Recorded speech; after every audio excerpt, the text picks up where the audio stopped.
জুবায়ের আপনাকে যুক্ত করা আছে, বলেন আপনি। জি, জি, হ্যাঁ, আমাকে শুনতে পাচ্ছেন? হ্যাঁ, শুনতে পাচ্ছি, বলেন।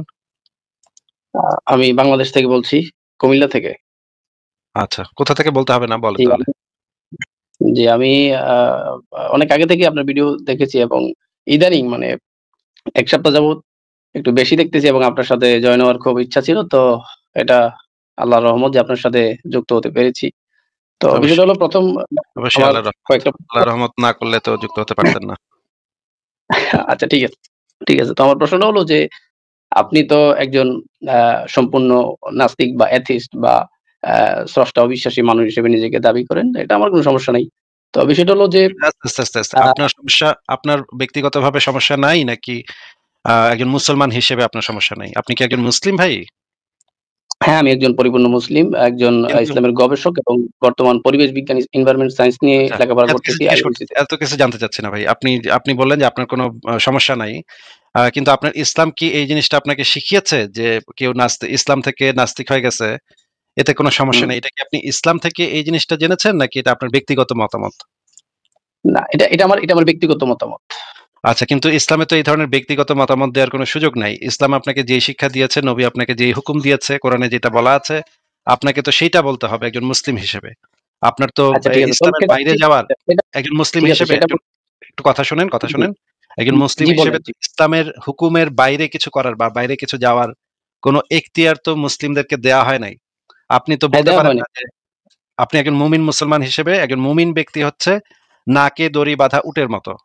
নবী বলে গেছে, হ্যাঁ, মুমিনের সংজ্ঞা যে নবী মোহাম্মদ যে মুমিনের সংজ্ঞা দিয়ে গেছে, সেই সংজ্ঞাটাতে বলে দিয়েছে, মুমিন ব্যক্তিরা হবে নাকে দড়ি বাঁধা উটের মতো। তাকে যেখানে বেঁধে রাখা হবে সে সেখানেই থাকবে, এদিক সেদিক তাকাবে না, এদিক সেদিক করবে না।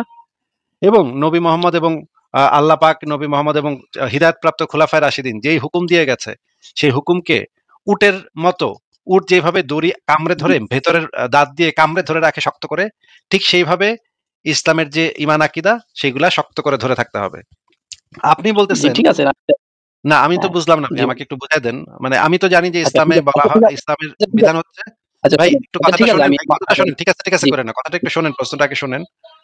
জি বলেন। ইসলামের বিধানটা হচ্ছে কেউ যদি ইসলাম ত্যাগ করে তাহলে তাকে কল্লা উড়াইয়া দাও, গর্দান উড়াইয়া দাও, হুম, মাথাটা কাইটা ফেলার হুকুম নবী, আপনার নবী আপনাকে দিয়ে গেছে। এবং সমস্ত মুসলিমদেরকে বলে গেছে যে কেউ যদি, কেউ যদি ইসলাম ধর্মে থাকে হুম। তারপর যদি সে ইসলামটা ত্যাগ করে তাহলে তার কল্লাটা একেবারে উড়াই দিতে হবে। কেন সে এই কাম করলো? হুম। অবশ্য মানে খলিফা ওমর যেটা বলছিল যে ৩ দিন তাকে সময় দিতে হবে এবং তাকে বলতে হবে তুই আবার ইসলামে ফেরত আয়, ফেরত আয়, ফেরত আয়। ফেরত আইলে তো আইলো, না আচ্ছা, আইলে কল্লা আমার ফালানো, আমার কল্লা প্রশ্ন ফালানি। তো ওইটা না, আমার প্রশ্ন তো তাইলে ওইটা না। ভাই আমার মূল আপনার প্রশ্নটা কথা আমি তো আপনাকে শেষ হয় নাই। বলি। আমার কথা তো শেষ হয় নাই। আপনি যে বলছেন সেটার ভিতরে তো আমার একটা প্রবলেম আছে দেখে আমি আপনার কাছ থেকে ক্লিয়ার হয়ে নিতে চাচ্ছি। নাইলে আপনি সামনের দিকে আগাইলে হবে কেমনে? আপনার মানে কনসেপ্টটা আমি বুঝতেছি না। তো আপনার নবী হুকুম দিয়ে গেছে এটা, আপনার খোলাফায়ে রাশিদিন হুকুম দিয়ে গেছে এটা, আপনার আল্লাহ হুকুম দিচ্ছে এটা। নবীর কথাই তো আল্লাহর ওহী আসলে। হুম? এখন আপনি বলতেছেন জি। আপনার নাকি কোনো সমস্যা নাই। আমি বুঝলাম না আপনার সমস্যা নাই কেমনে? একজন মুমিন মুসলমান হিসেবে আপনি তো নিজেকে মুমিন বললেন। মুমিন মুসলমান হিসেবে আপনার তো অবশ্যই সমস্যা থাকা উচিত এবং পারলে আপনি কলাটা ফেলায় দেওয়ানোর উচিত। আর না পারলে আর কি করবেন? না পারলে আর কি অনলাইনে এসে একটু গালিগালাজ করলেন আর কি না, মানে ইয়া গালিগালাজ করলেন করা আর তো কি। ইসলামের সৌন্দর্য না। আমি না, আপনাকে ইসলামে গালিগালাজ গালিগালাজ করব আছে না তো। কখনো। আপনাকে কে বলছে ইসলামের সৌন্দর্য না? ইসলামে প্রচুর গালিগালাজ আছে। নবী মোহাম্মদ নিজে গালিগালাজ আমি করত। আবু বকর না, গালিগালাজ আমি করত। আপনাকে আল্লাহ আমি পর্যন্ত আপনাকে আল্লাহ ব্যক্তিগতভাবে পর্যন্ত গালি গালিগালাজ করব না। আল্লাহ পর্যন্ত গালিগালাজ করত। আচ্ছা ওইটাতে আমরা পরে যাব। মোহাম্মদ নিজে গালিগালাজ করত কিনা, আবু বকর গালিগালাজ করত কিনা, আল্লাহ নিজে গালিগালাজ করছে কিনা কোরআনের ভিতরে সেগুলো আমরা আস্তে, আস্তে দেখব নে। আগে আপনি আমাদেরকে একটু বলেন যে আপনার ধর্মে কি এই বিধানটা নাই যে কেউ যদি ইসলাম থেকে, মুসলমান থেকে যদি ধর্ম ত্যাগ করে তাহলে তাকে কি করতে হবে বলেন তো? মুরতাদের শাস্তি কি? জি, আমি বলছি, আপনি শুনেন। ইসলামের বিধান হচ্ছে যে কোন ব্যক্তি যদি ইসলাম ধর্ম গ্রহণ করার পরে সেখান থেকে সে পরিত্যাগ করে তাহলে না, না, ইসলামী গ্রহণ রাষ্ট্রের করার পরে উপরে এটা কোথাও বলা নাই। গ্রহণ করার পরে যদি ত্যাগ করে এটা কোথাও বলা নাই। শুধু এটা বলা আছে যে একজন ব্যক্তি যদি ইসলামটা শুধুমাত্র ত্যাগ করে তাহলে তার শাস্তি হচ্ছে মৃত্যুদণ্ড। হ্যাঁ, কল্লাটা ওইটাই আরকি যে উড়ায় দেয়া। ইসলাম ত্যাগ, এখন যে ইসলাম ত্যাগ করলো তার হুকুম বা বিধান হচ্ছে মৃত্যুদণ্ড। সেটা করবে হচ্ছে রাষ্ট্র। সেটা তো আমি জুবায়ের সেটা আহমেদ যে করার রাষ্ট্র দায়িত্ব করবে, না। সেটা রাষ্ট্র করবে যেটা আপনি কোথায় পাইছেন ভাই? না, এটা তো ইসলামী শরিয়ার নীতি এটা। ইসলামী শরীয়তের নীতি এটা ঠিক আছে। কিন্তু শুধুমাত্র যে রাষ্ট্র করবে, নবী কি বইলা গেছে হাদিসের ভিতরে যে যদি শুধুমাত্র রাষ্ট্র থাকে তখন এটা করণ যাইব আর এমনে করণ যাইব না। এটা কি নবী কথা বলে গেছে? এখন অনেক জিনিসই আমার সামনে প্রতিষ্ঠিত বা আপনি যে দেশে থাকেন সে দেশে প্রতিষ্ঠিত নাই। ভাই এখন আপনাকে সে যেটা দেশে জিজ্ঞেস করছি প্রতিষ্ঠিত সেটা যদি দয়া করে একটু বলতেন যে আপনার নবী কি হাদিসের ভিতরে এটা বইলা গেছে যে যদি রাষ্ট্র থাকে তখন তোমরা কল্লা ফালাইও, রাষ্ট্র না থাকলে না, কল্লা ফালাও না, না। আপনার নবী কি এটা বলে বলেন নাই। আচ্ছা আপনার নবী যে বিধানগুলা দিচ্ছে মনে করেন নবী কি কথা বলছে যে তোমরা রাষ্ট্র গঠিত হইলে তখন তোমরা নামাজ পড়ো, রাষ্ট্র গঠিত হইলে না, তখন তোমরা সুদ খাও না। এরকম কি কোথাও মানে কন্ডিশন দিচ্ছে যে রাষ্ট্র থাকুন লাগবো? না, ইসলামের কোন বিধান না, কি? সেটা বলেন নাই। এটাই তাহলে আরকি। আচ্ছা ঠিক আছে। এই বিধানটা যখন দিচ্ছে সেখানেও তো রাষ্ট্রের কথা কিছু বলে নাই। আপনি এটা এড করলেন কোথা থেকে? আপনি হাদিসের ভিতরে পাইছেন? নবী বা না, আমি তার হাদিস সাহাবা পড়ি, ইকরাম আমি কেউ হাদিস কোথাও থেকে পড়ি বলছে? নাই। সেটা হচ্ছে ইজমাই উম্মত। আপনার কথাও ঠিক আছে। কোন ব্যক্তি ব্যক্তিগতভাবে যদি হত্যা করে তো সেটাও ঠিক আছে। রাষ্ট্র হত্যা করলে সেটাও ঠিক আছে। আচ্ছা, আচ্ছা। তাইলে আমরা জানতে পারলাম যে নবীকে নিয়ে মানে যদি কেউ ইসলাম ধর্ম ত্যাগ করে তাহলে আপনার ধর্মের বিধান হচ্ছে তাকে জবাই করে ফেলা। আ কিন্তু আপনি বললেন তাকে যে আপনার জবাই করে ফেলা না, সরি, তাকে জবাই করে ফেলা না, তাকে হত্যা করা। এখন জবাই করার কথাটা জবাই কোরআনে বা হাদিসে বলা হয় নাই। তাকে জবাই কতল করে করা না, বলা না হয়েছে। কতল। ইসলামের বিধান তাকে হচ্ছে কতল করা ভাই ইসলামের বিধান হচ্ছে শিরচ্ছেদের মাধ্যমে হত্যা করা হয়। ইসলামের অন্য কোনো ফাঁসি-টাসি দেয়া ইসলামের বিধানের ভিতরে নাই। ফাঁসি-টাসি দিবেন সেটা ইসলামে নাই তো ভাই। ইসলামের একমাত্র না, মৃত্যুদণ্ডের বিধান হচ্ছে গিয়ে ২ টা পদ্ধতি আছে। একটা পদ্ধতি হচ্ছে পাথর ছুঁইড়া হত্যা করা। আরেকটা না ৩ টা পদ্ধতি আছে। একটা হচ্ছে পাহাড় থেকে ধাক্কা দিয়ে ফালায় দেয়া। আরেকটা এই মুরতাদের জন্য যেটা বিধান সেটা বলা আছে যে শিরচ্ছেদ করা। মানে কল্লাটা এভাবে মাথাটা রাইখা এক কোপ দিয়া ঘ্যাচাং করে একটা কোপ দিবেন আপনারা। কোপটা দিয়া মাথাটারে আলাদা করে ফেলবেন। এবং হাদিসের ভিতরে এটাই বলা আছে, নবী বলেছে যে গর্দান উড়াইয়া দাও। যে দিন ত্যাগ করে, যে ইসলাম ত্যাগ করবে তার গর্দান উড়াইয়া দাও। এটা আপনার নবী বলে গেছে। এখন আপনি বলতেছেন যে মৃত্যুদণ্ড। ভাই মৃত্যুদণ্ড তো এটা তো কল্লা উড়াইয়া দেয়। একজন মানুষের জবাই করে ফেলা মানুষকে। মানুষের কল্লাটা কেটে ফেলা। আপনারা এই বিধানটা আপনাদের নবী দিয়ে গেছে। আর আপনি বলতেছেন যে না ভাই আমার কোনো সমস্যা নাই। আপনি নাস্তিক এটা আমার কোনো সমস্যা নাই। আমি তো বুঝলাম না যে আপনার সমস্যা না, নাই কেমনে? আপনি কি আপনার নবীর আপনি থেকে আপনি কি আপনার আপনি নবীকে কি ফলো করেন না নাকি? জি, অবশ্যই ফলো করি, অবশ্যই ফলো করি। তাহলে আপনার না, নবী আমি যে সে বইলা আমি গেছে আমি তাদেরকে আবার কল্লা আমি উড়াইয়া আবার দাও। আপনার ভাই, নবী বলে গেছে শুনেন একটু। আপনার নবী বলে গেছে তাদের জবাই করো, তাদের কল্লা উড়াইয়া দাও, গর্দান উড়াইয়া দাও। আর আপনি বলতেছেন আপনার কোনো সমস্যা নাই। এটা তো বুঝলাম না ভাই। না, আপনার কিভাবে সমস্যা নাই? একজন ঠিক মুমিন আছে। হিসেবে তো আপনার সমস্যা থাকার কথা।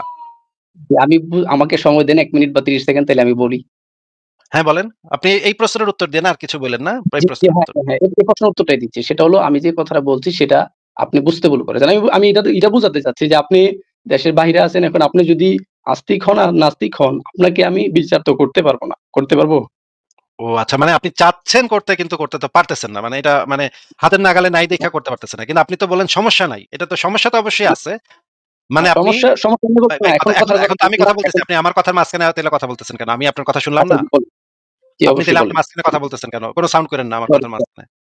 ঠিক আছে ভাই। আপনার কথা তো আমি হ্যাঁ, বলেন। শুনলাম ভাই। আপনি বলতে চাচ্ছেন যে যেহেতু আমি ইসলাম ধর্ম ত্যাগ কইরা বিদেশে চইলা গেছি বা অন্যদিকে থাকি, এখন আপনি হাতের নাগালে আমারে পাইতেছেন না। পাইতেছেন না দেখে আপনি কইতেছেন সমস্যা নাই। কিন্তু আসলে সমস্যা আছে। আসলে আপনি পাইলে আমারে হাতের নাগালে পাইলে নিশ্চয়ই আমারে জবাইটা করতেন। আমার কল্লাটা উড়াই দিতেন। আপনার নবী যেভাবে বইলা গেছে সেইভাবে আমার কল্লাটা ফালায় দিতেন। কিন্তু হাতের নাগালে পাইতেছেন না আফসোস! ইস! আফসোস কি বাত! কি আফসোস রে ভাই! কি রে ভাই আফসোস! এই বেড়ায় নাস্তিক বইসা আছে জার্মানিতে। হাতের নাগালে পাইলাম না রে তোরে। পাইলে তোরে কল্লাটা এক্কারে খাচাং করে নামায় দিতাম রে। খালি পাইলাম না। আমার এখন নবী আমি কি যেভাবে আপনাকে ভাই আমি কি কথার মাঝখানে কথা না, কথার মাঝখানে কথা ভাইজান, না। কথার মাঝখানে না, কথা না। আপনি তো আপনি তো আমাকে অপমান করতেছেন। আপনাকে আবার সময় দিব। আপনাকে ভাই আমি কোনো অপমান করতেছি না। আপনার নবী যেটা বলে গেছে আমি সেটা নিয়ে কথা বলতেছি। আপনি যে কথাটা বললেন যে আপনার পক্ষে এখন সম্ভব না আমার কল্লাটা নামায় দেয়া। এইজন্য আপনি বলছেন যে আমার কোনো সমস্যা নাই। কিন্তু আসলে সমস্যা আছে। আপনি চান আমার কল্লাটা কাচাং করে নামায় দিতে আপনি চান। মনে প্রাণে আপনি চান। যেহেতু আপনার নবী এই হুকুমটা দিয়ে গেছে আপনি মনে প্রাণে চান। কিন্তু হাতের নাগালে পাইতেছেন না খালি। দেইখা আপনি নিজেই এটার ব্যাখ্যাটা দিছেন। ভাই আপনি তো আছেন বিদেশে। আপনার মারুম কেমনে? আপনার জবাই করমু কেমনে? আপনার কল্লা ফালামু কেমনে? আপনারা তো পাইতেছেন না হাতের কাছে। মানে হচ্ছে আপনি হাতের কাছে পাইতেছেন না দেইখা আমার বিরুদ্ধে আপনি কোনো কিছু করতে পারতেছেন না। কিন্তু পাইলে তো ঠিকই করতেন। মনে করেন আমি যদি আপনার পাশের বাসায় থাকতাম, তাহলে তো নিশ্চয়ই আপনি আজকে এখন গিয়া চাপাতিটা নিয়া দাঁতটা দিয়া কইতেন, "ও আল্লাহু আকবার! নারায়ে তাকবীর! আমার নবী আমার দর্শক নবী বইলা গেছে, এটার কল্লা ফালাই দিস চল।" তারপর গিয়ে আমার কল্লাটা আপনি ফালাই দিতেন রাত্রেবেলা। ভাই এইটা হচ্ছে আপনারা যে মানে আপনাদের ধর্মটা যে আপনাদেরকে জঙ্গিবাদ শিখাইছে, আপনার নবী যে একটা জঙ্গির বাচ্চা জঙ্গি ছিল, এটা আপনি নিজে প্রমাণ করে দিলেন ভাই। আমার কিছু কিন্তু বলতে হইল না। আপনি নিজেই প্রমাণ করে দিলেন। এবার বলেন আপনি। আচ্ছা, আমাকে সময় দেওয়ার জন্য ধন্যবাদ। সেটা হলো যে আপনি যেভাবে কথার কথা, আপনি একজন নাস্তিক। আপনাকে তো আমি গালি দেই নাই, কিছু বলি নাই। কিন্তু আপনি যেভাবে কথাটা বললেন, এটা আপনার নাস্তিকতার নীতিতেই এটা যায় না। কারণ আপনি ঠিক আছে একজন মানুষ সম্পর্কে কথা বলবেন। আমার মতো জুবায়ের আহমেদকে কথা আপনি অবশ্যই সম্মান দিয়ে বলতেছেন। তো ১,৫০০ নাস্তিকতার বছর কোন আগে নীতিতে একজন যায় না এটা একটু বোঝান তো ভাই? নাস্তিকতার কোন নীতির সাথে যায় না এটা একটু বলেন তো? নাস্তিকতার মধ্যে কি বলা হয়েছে যে আপনিও একটা ধর্মের সমালোচনা করবেন, ঠিক আছে। কিন্তু ওই ধর্মের মধ্যে নাস্তিকতার কোন আপনাদেরকে নীতির ভিতরে বলা আছে? নাস্তিকতার কোন নীতির ভিতরে বলা আছে যে আপনার সাথে আমি আলোচনার সময় আপনারে কিছু কইতে পারুম না, আপনার নবীরে নিয়ে না, কিছু না, কইতে ওইটা পারুম বলতে না, এটা পারবেন, নাস্তিকতা। বলতে পারবেন। কিন্তু আপনি আমি যে কোনটা বললেন, চাচ্ছি যে আপনি আমি যে বললেন চাচ্ছি যে নাস্তিকতার আমার নীতির আমি আমি সাথে যায় না। এটা একটু হ্যাঁ, এক্সপ্লেইন করেন ভাই। এখন আমার আপনি প্রশ্নটা শুনে ভাইরে জুবায়ের ভাই, আমার প্রশ্নটা শুনে একটু জি অ্যান্সারটা ভাই, করেন। আপনি একটু আগে বললেন জি যে বলেন। এটা নাস্তিকতার নীতির সাথে যায় না। কোনটা নাস্তিকতার নীতির সাথে যায় না? আপনাকে ধরেন আমি আপনাকে কোনো অপমানজনক কিছুই বলি নাই এখন পর্যন্ত। তারপরেও না, ধরুন না, আমাকে তর্কের কিছু বলেন ধরে নাই, নিচ্ছি। জুবায়ের আমাকে ভাই কিছু আপনি বলেন নাই। আমি প্রশ্নটা শুনেন, প্রশ্নটা জি শুনেন, ভাই, প্রশ্নটা শুনেন, প্রশ্নটা জি শুনেন। বলেন, মনে করেন আমি জি বলেন। আপনার নবীকে জঙ্গি বললাম, হ্যাঁ? কারণ সে এই জিনিসটা তো আসলে জঙ্গিবাদী কাজই। কারণ একজন মানুষের বিশ্বাস-অবিশ্বাস সম্পূর্ণ তার ব্যক্তিগত বিষয়। এখানে আর কেউ কখনো নাক গলাইতে পারে না। একজন মানুষ বিশ্বাস করবে নাকি করবে না সেটা সম্পূর্ণ তার ব্যাপার। সে বুঝবে, সে চিন্তা ভাবনা করে দেখবে। কিন্তু আপনার নবী এই রকমের মানুষদের আমরা যারা ধর্ম ত্যাগ করতে চাই বা ধর্ম ত্যাগ করেছি তাদেরকে জবাই করে ফেলতে বলে, তাদের কল্লা উড়াই দিতে বলে। এটা সম্পূর্ণ মানবাধিকার লঙ্ঘন, আন্তর্জাতিক মানবাধিকার লঙ্ঘন এটা। একজন মানুষের যে বেসিক হিউম্যান রাইটস আছে, মানে মৌলিক মানবাধিকার আছে, সেই মৌলিক মানবাধিকারকে ক্ষুণ্ণ করে এটা। যে আমার বিশ্বাস বা অবিশ্বাস করার স্বাধীনতা নাই। আমাকে সবসময় ভয় দেখানো হচ্ছে এই ধর্মটা দ্বারা যে আমি যদি এই ধর্মটা ত্যাগ করি তাইলে আমারে নাকি মাইরা ফেলবে। এই ভয় এখনো মুসলিম দেশের অনেক মানুষ ধর্ম ত্যাগ করতে চায় কিন্তু ডরে করতে পারে না। কারণ আপনারা গিয়া তার কল্লাটা উড়াই দিবেন। জবাই করবেন তারে। হ্যাঁ? তার কল্লাটা ঘ্যাচাং করে কেটে ফেলবেন। আপনাদের নবী যেটা শিক্ষা দিয়ে গেছে সেটা করবেন আপনারা। এইজন্য হাজার লক্ষ মানুষ এখন পর্যন্ত মনে নাস্তিক কিন্তু আপনাদের সাথে তারা নামাজও পড়ে, রোজাও রাখে, সবকিছুই করে কিন্তু মুখে কইতে পারে না। এইটা হচ্ছে মানুষের মানবাধিকার লঙ্ঘন। এখন আপনি বললেন যে আমি যখন এই মানবাধিকার লঙ্ঘনের বিরুদ্ধে বললাম যে আপনার নবী এই সমস্ত মানে নোংরা, বর্বর, অসভ্য, জঙ্গিবাদী কথাবার্তা বইলা গেছে, তখন আমি আপনার নবীকে বলেছি জঙ্গির বাচ্চা জঙ্গি। আপনাকে আমি কিচ্ছু বলি নাই ভাই। আপনাকে আমি মোটেও অসম্মান করি নাই। আপনার সাথে আমি ভালোভাবে কথা বলছি। আপনি আরো অনেকক্ষণ থাকবেন, কথা বলবেন, কোনো সমস্যা নেই। আপনার সাথে আমার কোনো সমস্যা নাই। কিন্তু আপনার যে মতাদর্শ, আপনার যে নবী এবং আপনার যে কোরআন এগুলা নিয়ে আমার সমস্যা আছে। এরা আমাকে মারতে চায়, কতল করতে চায়। আমি তো ভাই কতল হইতে চাই না। আমি আমার ইচ্ছা মতো আমি ধর্ম বিশ্বাস করব কি করব না এটা আমার ইচ্ছা। আমার চ্যাটের খুশি। এখানে তো কেউ কিছু কইতে পারে না। আপনি বলতেছেন আমি নাকি আপনাকে যদিও আমি অপমান করি নাই। আপনি বলতেছেন এটা নাকি নাস্তিকতার নীতির সাথে যায় না। নাস্তিকতার কোন নীতির সাথে এটা গেল না আমি তো বুঝলাম না। আমাকে একটু বুঝায় দেন নাস্তিকতার নীতিটা কি? আর কোন নীতিটার সাথে এটা যায় নাই সেটা আমাকে একটু বুঝায় দেন ভাই। আর কিছু বইলেন না, হ্যাঁ? যেটা স্পেসিফিক প্রশ্ন করছি শুধু সেটার উত্তর দেন। আচ্ছা, ঠিক আছে। তো আপনি ইসলাম ধর্মের নিয়ে ক্রিটিসাইজ করবেন। নাস্তিকদের কাজই হচ্ছে সমালোচনা করা, বা এথিস্টদের কাজ হচ্ছে যে তারা কোন স্রষ্টায় বিশ্বাস করে না বা কোন ধর্মে বিশ্বাস করে না। এখন তো আপনারা তো তাহলে আমি তো আপনার কোন ভিডিওতে মানে আমি পাই নাই, হয়তো আপনি বলছেন কিনা ভাই সেটা আপনাকে আপনার কি দায়িত্ব, জিজ্ঞেস আপনি করেছি ভাই? বলবেন। কি জিজ্ঞেস করেছিলাম মনে আছে আপনার? হ্যাঁ, আপনি বলছেন যে ওই যে ধর্মের সমালোচনা করে এটা কোন নাস্তিকতার নীতির সাথে যায় না। না, এটা কোন নীতির সাথে যায় না সেটা জিজ্ঞেস করেছি। এটা নাস্তিকতার কোন নীতিটার সাথে এটা গেল না? নাস্তিকতার নীতি কি? আর নাস্তিকতার কোন নীতির সাথে এটা যায় নাই সেটা আমাকে একটু বলেন ভাই। এখন নাস্তিকতার নীতি কি সেটার কিছু পয়েন্ট আছে, সেটা আমার সামনে খাতা নাই বা আমি নোট করিনি, এজন্য আমি আপনি আপনাকে এই বলতে পারব নীতিগুলো না থেকে আমি দুঃখিত। পড়েছেন যে নাস্তিকতার নীতি হইতেছে এটা, খ এটা, গ ক এটা। এরকম ক কোন ওইটা না। নীতিমালা পড়েছেন আপনি?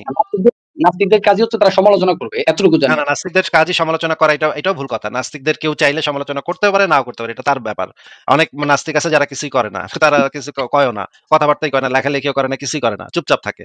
ওরাও নাস্তিক। নাস্তিকতার ভিতরে এরকম কোন নীতি নাই যে তোমার সমালোচনা করতে হবে। এরকমও কিছু নাই।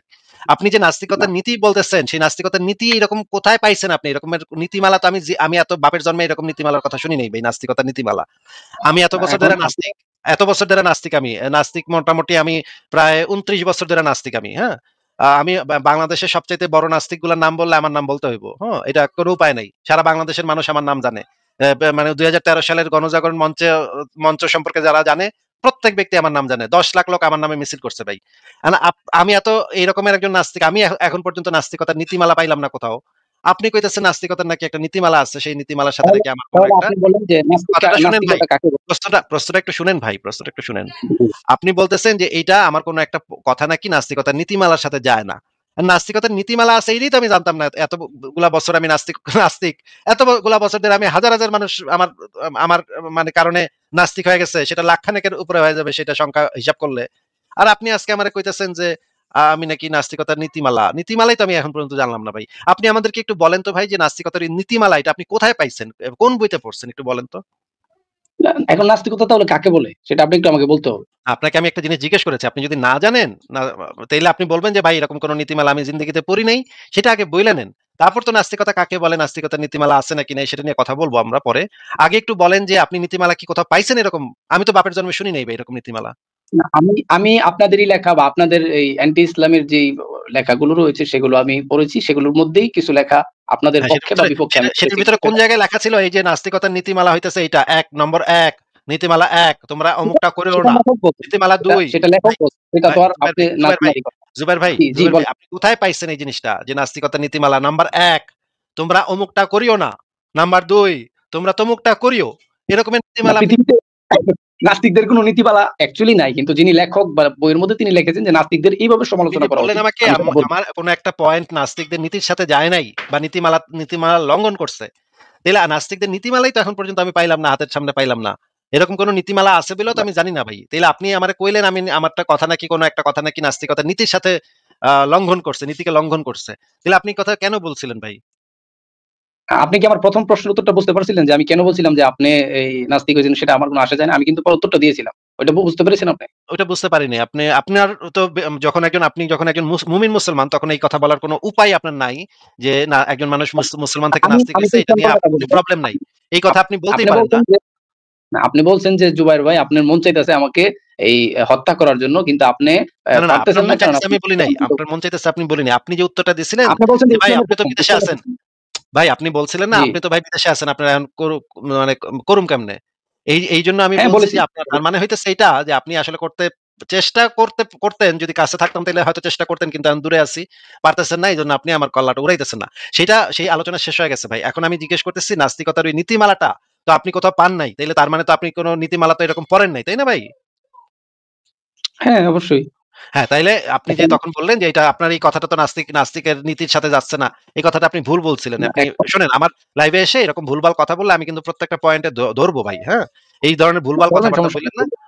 সবাই সঠিকভাবে হিউম্যান কথা বিং মানুষ বলবেন। তো এরকম। সঠিক সঠিকভাবে কথা বলবেন তাহলে সঠিকভাবে আমরা আলোচনা করতে পারবো। ভুলভাল বললে আমি ধরি ভাই। এটা হচ্ছে আমার একটা সমস্যা। আমি কোন ভুল পছন্দ করি না। আমিও ভুল করি। কিন্তু আমি ভুল করলে আমি চাই আপনি আমার ভুলটা ধরে দিবেন। তাইলে আমি আমার ঠিক ভুলটা আছে। শুধরে নিতে পারবো। ঠিক আছে? এখন আপনাকে অবশ্যই যেটা ধন্যবাদ। বলতেছি তাহলে আমি যে একটা সম্পূরক প্রশ্ন করি। তাহলে আমি আপনি একটা আমাকে সম্পূরক জিজ্ঞেস প্রশ্ন করছেন করে আপনি রাখি। আমাকে জিজ্ঞেস করছেন অলরেডি না যে নাস্তিক কাকে বলে সেটা জিজ্ঞেস করছেন। সেটার উত্তর কি আপনি জি। চাচ্ছেন নাকি চাচ্ছেন না এখন আর? না অবশ্যই চাচ্ছি। হ্যাঁ, বলেন অবশ্যই। Go ahead. আচ্ছা, আচ্ছা। নাস্তিক হচ্ছে তারা যারা এই যে আপনারা যারা ছোটবেলা থেকে মনে করেন আপনি একটা মুসলিম পরিবারে জন্মাইছেন, তাই না ভাই? হ্যাঁ, অবশ্যই। মুসলিম পরিবারে জন্মাইছেন আপনার বাপ-মা আপনারে শিখাইছে যে ইসলাম ধর্মটা সত্য ধর্ম। কোরআনে যা লেখা আছে সত্য কথা। আর সবচেয়ে শ্রেষ্ঠ হইতেছে নবী মোহাম্মদ। তার থেকে শ্রেষ্ঠ আর কেউ নাই। এইটা তো আপনাকে ছোটবেলা থেকে আপনার বাপ-মা শিখাইছে, তাই না ভাই? হ্যাঁ, শিখিয়েছে। বাপ-মা শিখিয়েছে এবং আমি নিজে অধ্যয়ন করেছি। না, আগে তো বাপ-মা শিখাইছে। ছোটকালে তো আর আপনি অধ্যয়ন করেন নাই। আমি ছোটকালের কথা না, বলতেছি। আগে বাপ-মা ছিল। না, আগে বাপ-মা আগে তো বাপ-মা শিখিয়েছে। শিখাইছে। ঠিক। হ্যাঁ, আগে বাপ-মা শিখাইছে। আপনি স্কুলে গেছেন, স্কুলে টিচাররা শিখাইছে। তারপরে আপনার এলাকার যে লোকজন আছে তারা যখন আপনার নামাজ পড়তে নিয়ে যাইত তারা শিখাইছে। তারপর আপনার আত্মীয়স্বজন, চাচা-চাচী, দাদা-দাদি, নানা-নানি এরাও শিখাইছে। হ্যাঁ, ইসলাম ধর্মটা সত্য। ঘটনাক্রমে এরকম যদি হইতো যে আপনার জন্মটা একটা হিন্দু পরিবারে, ভারতে একটা হিন্দু পরিবারে হইতো, তাইলে কি হইতো ঘটনাটা? ঘটনাটা হইতো এরকম যে আপনার বাপ-মা হয়তো হিন্দু, আপনার দাদা-দাদি, নানা-নানি, চাচা-চাচী, স্কুলের পুরো মানে শিক্ষক তারা সবাই হয়তো হিন্দু। তারা আপনারা কইতো যে হিন্দু ধর্মটাই বেস্ট, সনাতন ধর্মটাই বেস্ট। ভগবত গীতাতে যা লেখা আছে সেটাই সবচাইতে সেরা। সেরা কথা আর কৃষ্ণ হইতেছে সবচাইতে শ্রেষ্ঠ। কৃষ্ণের থেকে আর রামের থেকে ভালো কেউ হইতেই পারে না। এটা আপনাকে ছোটবেলা থেকে শেখানো হইতো এবং আপনার মন মানসিকতা তৈরি হইতো ওই জিনিসগুলোর উপরে ভিত্তি করে। আপনি ছোটবেলা থেকে বড় হইতেন এইভাবেই যে কৃষ্ণ হইতেছে শ্রেষ্ঠ, রাম হইতেছে শ্রেষ্ঠ, ভগবত গীতা, বেদ এগুলাতে যা লেখা আছে সেগুলাই হইতেছে শ্রেষ্ঠ কথাবার্তা। এর থেকে ভালো কিছু হইতে পারে না। আবার যদি আপনার জন্ম হইতো একটা ইহুদি পরিবারে ইসরায়েলে, তাহলে আপনাকে ইহুদি ধর্মটা শিক্ষা দেওয়া হতো ছোটকাল থেকে। আপনার জন্ম যদি হইতো আমেরিকাতে একটা খ্রিস্টান পরিবারে বা মিয়ানমারে একটা বৌদ্ধ পরিবারে, একইভাবে আপনাকে ছোটবেলা থেকে শেখানো হইতো যে ওই ধর্মটাই আপনার পরিবারের যে ধর্মটা সেটা হইতেছে শ্রেষ্ঠ, একমাত্র সত্য। বাদ বাকি যে ধর্মগুলো আছে সেগুলো মিছা কথা, ওগুলা ভুলভাল বুংবাং কথা কথা কয় ওগুলা, ওরা সবাই ভুয়া। তো এইভাবেই একটা একটা মেয়ে, ছেলে বা মেয়ে যারা হচ্ছে গিয়ে একটা পরিবারে থাকে তারা এইভাবেই ডেভেলপ করে। তাদের মন মানসিকতা, চিন্তা ভাবনা তৈরি হয় এইভাবে। এইভাবে তৈরি হওয়ার পরে যখন আপনি একটু বড় হন, যখন আপনার একটু বুদ্ধি বিবেচনা তৈরি হয়, বড় হইলে তো মানুষের বুদ্ধি বিবেচনা তৈরি হয় নাকি ভাই জুবাইর ভাই? হ্যাঁ, হ্যাঁ, হয় অবশ্যই। যুক্তি বুদ্ধি দিয়ে তখন মানুষ একটু চিন্তা করতে শেখে নাকি? অবশ্যই। তখন যদি আপনি আমি যুক্তি কিন্তু বুদ্ধি আসিফ ভাই আমি এক সেকেন্ড একটা কথা বলি। আপনি কিন্তু গতানুগতিকভাবে আপনাকে কোনো অ্যাটাক বা কোনো কিছু করার জন্য বলিনি। আমরা আলোচনা করতেছি। আলোচনার মধ্যে যে সঠিক আমরা সেই সঠিকটা গ্রহণ করব।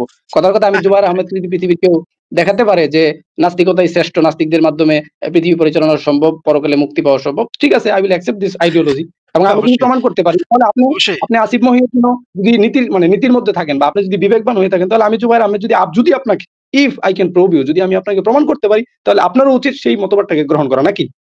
সেটাই, সেটাই। যে আপনি বলছেন যে নাস্তিকতার ভিতরে যদি পরকালে মানে মুক্তি পেতে পারেন আপনি, বাহ! বিশাল ভালো একটা কথা বলছেন ভাই। খুবই চমৎকার। আপনি যে অনেক মানে বুদ্ধিমান মানুষ সেটা বোঝাই যাচ্ছে যে নাস্তিকতার মাধ্যমে আপনি পরকালে মুক্তি পাবেন। এটা তো অবশ্যই মানে জ্ঞানের কথা বলছেন। খুবই জ্ঞানের কথা শুনে আমার খুব ভালো লাগছে। আমি তো আমি লেখাপড়া যদি করা মানুষ। আমি তো মূর্খের মতো কথা বলতে পারি না।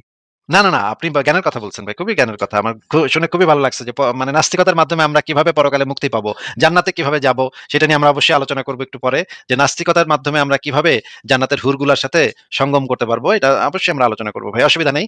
তো আমি যেটা আপনাকে বলতেছিলাম সেটা হচ্ছে যে আমরা যে ছোটবেলা থেকে যে আমরা বড় হই, তখন আমাদের মন মানসিকতা ছোটবেলায় একজন মানুষকে যে জিনিসটা শেখানো হয় সেই জিনিসটা একদম স্থায়ীভাবে ছাপ পড়ে যায় বেশিরভাগ মানুষের মধ্যে। এটা তো আপনি স্বীকার করেন যে ছোটবেলা থেকে একজন মানুষকে যে অবশ্যই জিনিসটা শেখানো হয় সেটা হ্যাঁ, স্বীকার হ্যাঁ, করি। বলেন। তো মনে না করেন একজন স্বীকার করি হ্যাঁ। হিন্দুকে ছোটবেলা থেকে হিন্দু ধর্ম-টর্ম শিখানো হইছে। তার বয়স হইতেছে এখন মনে করেন ২৫। এই লোকটারে তো ইসলাম ধর্মে আনা, এটা তো খুব একটু ডিফিকাল্ট হইব। কারণ সে সারা জীবন হিন্দু ধর্মের মানে ওই সমস্ত গল্পগুজব শুইনা বড় হইছে। ওই সংস্কৃতির সাথে বড় হইছে। ওই যে মানে দুর্গা পূজা করছে, কালী পূজা করছে। এগুলার ভিতর থেকে এখন তাকে ইসলাম ধর্মে নিয়ে আসা বা মানে খ্রিস্টান ধর্মে নিয়ে আসা, এটা তো একটু ডিফিকাল্ট। ছোটকালে যদি তারা পাওয়া যাইত তাহলে একটু সহজ হইতো। যে একদম মনে করেন ৫ বছর বয়স তখন যদি তারে পাওয়া যেত তখন তারে ভুং-ভাং দিয়া আরেকটা ধর্মে কনভার্ট করানো যাইতো। কিন্তু ২৫ বছর হয়ে গেলে এই ব্যক্তিটারে অন্য একটা ধর্মে আনা একটু ডিফিকাল্ট হয়ে যায়। নাকি বলেন? না ওইটা ঠিক আছে যে সে ছোটবেলায় ওইভাবে বেড়ে উঠছে, ওই নীতিটা সে ভুলতে পারে না। ওই জিনিসটা তার মাথার ভিতরে একদম সেট হয়ে যায়, তাই না? একজন মানুষ মনে করেন আপনি বাংলা ভাষায় কথা বলেন। বাংলা ভাষাটা আপনার মাথার ভিতরে একদম এখন মগজের ভিতরে। আমি চাইনিজ জাহাজে ছিলাম তো ১ মাস ২ মাস ৬ মাস থাকার কারণে চাইনিজ ভাষা আমি মোটামুটি বলতে পারি। তো এটা এরকম যে আমি সেটা ঠিক, সেটা ঠিক। হ্যাঁ, কিন্তু বলেন। আপনি মনে যখন কথা বলেন, মনে নিজের সাথে যখন কথা বলেন তখন কিন্তু বাংলাতে কথা কন, তাই না? হ্যাঁ, অবশ্যই। এইটাই হচ্ছে ব্যাপার যে আপনার মাইন্ডসেট, আপনার মন মানসিকতা সেইভাবে বাংলা ভাষার উপরে সেট কইরা গইড়া উঠছে। এখন এই রকমের এটাকে আমরা বলি কগনিটিভ বায়াস। ঠিক আছে? মানে হচ্ছে জ্ঞানতাত্ত্বিক পক্ষপাত। এটাকে বাংলা করলে হয় জ্ঞানতাত্ত্বিক পক্ষপাত। মানে হচ্ছে আপনাকে যখন এইভাবে ছোটবেলা থেকে এইভাবে বড় করা হবে, এই সংস্কৃতিতে, এই কালচারে, এই নিয়ম কানুনের সাথে যখন আপনাকে বড় করা হবে, তখন আপনার মগজ, আপনার মন মানসিকতা এইভাবে তৈরি হবে যে আপনি সেটার প্রতি এক ধরনের পক্ষপাতী আচরণ আপনার মগজ অটোমেটিক্যালি করবে। আপনি অবচেতনভাবে সেই ধর্মটার প্রতি আপনার একটা পক্ষপাত তৈরি হয়ে যাবে। আপনি এটা নিজে হয়তো সচেতনভাবে না করলেও সেটা আপনার মগজ অবচেতনভাবে করবে। এটা সব ধর্মের মানুষের ক্ষেত্রেই সত্য। মানে আমি আপনাকে বোঝাতে চাচ্ছি, মনে করেন আপনি পত্রিকাতে একটা জিনিস দেখলেন যে হিন্দু ধর্মের এক বাবা একটা ভবিষ্যৎবাণী করছিল সেটা সত্য হয়ে গেছে। এটা যদি আপনি শুনেন তখন আপনার কাছে ভাল লাগবে না। বলবেন, "ধুর বাড়া এরা ফাউল কথা কয়। হ্যাঁ রে হিন্দু ধর্মের বেড়ায় আবার এই ভবিষ্যৎবাণী করলে আবার হয় নাকি? ধ্যাৎ তেরি।" আপনার মন মানসিকতা সেটাকে অ্যাকসেপ্ট করবে না। কিন্তু একইভাবে আপনি যদি পত্রিকাতে পড়েন যে নবী মোহাম্মদ একটা ভবিষ্যৎবাণী করে গেছিল, এইটা এখন ঠিক হইছে। এই জিনিসটা দেখলে আপনার মনে একটা খুশির জোয়ার বয়ে যাবে। আপনার হরমোন নিঃসরণ হবে শরীরে। খুশিতে আপনার মন চকবক করে উঠবে। তখন আর আপনি যাচাই করতেও যাইবেন না। ভালোভাবে যাচাইও করবেন না যে ঘটনা আসলে সত্য নাকি মিথ্যা। একটু যাচাই করে দেখি তো। এটা আপনি যাচাইও করতে যাবেন না। বেশিরভাগ সময় আপনি আমাদের আজকের স্যাটিসফ্যাকশন। আলোচনা কিন্তু ওইদিকে না। আমাদের আমি আজকের আলোচনা বলতেছি কিন্তু ওইদিকে না। আলোচনা যেদিকেই যাক, আলোচনা বিভিন্ন দিকে যাবে। আমরা সেভাবেই আলোচনা করি ভাই। আমি সেভাবেই আলোচনা করি ভাই।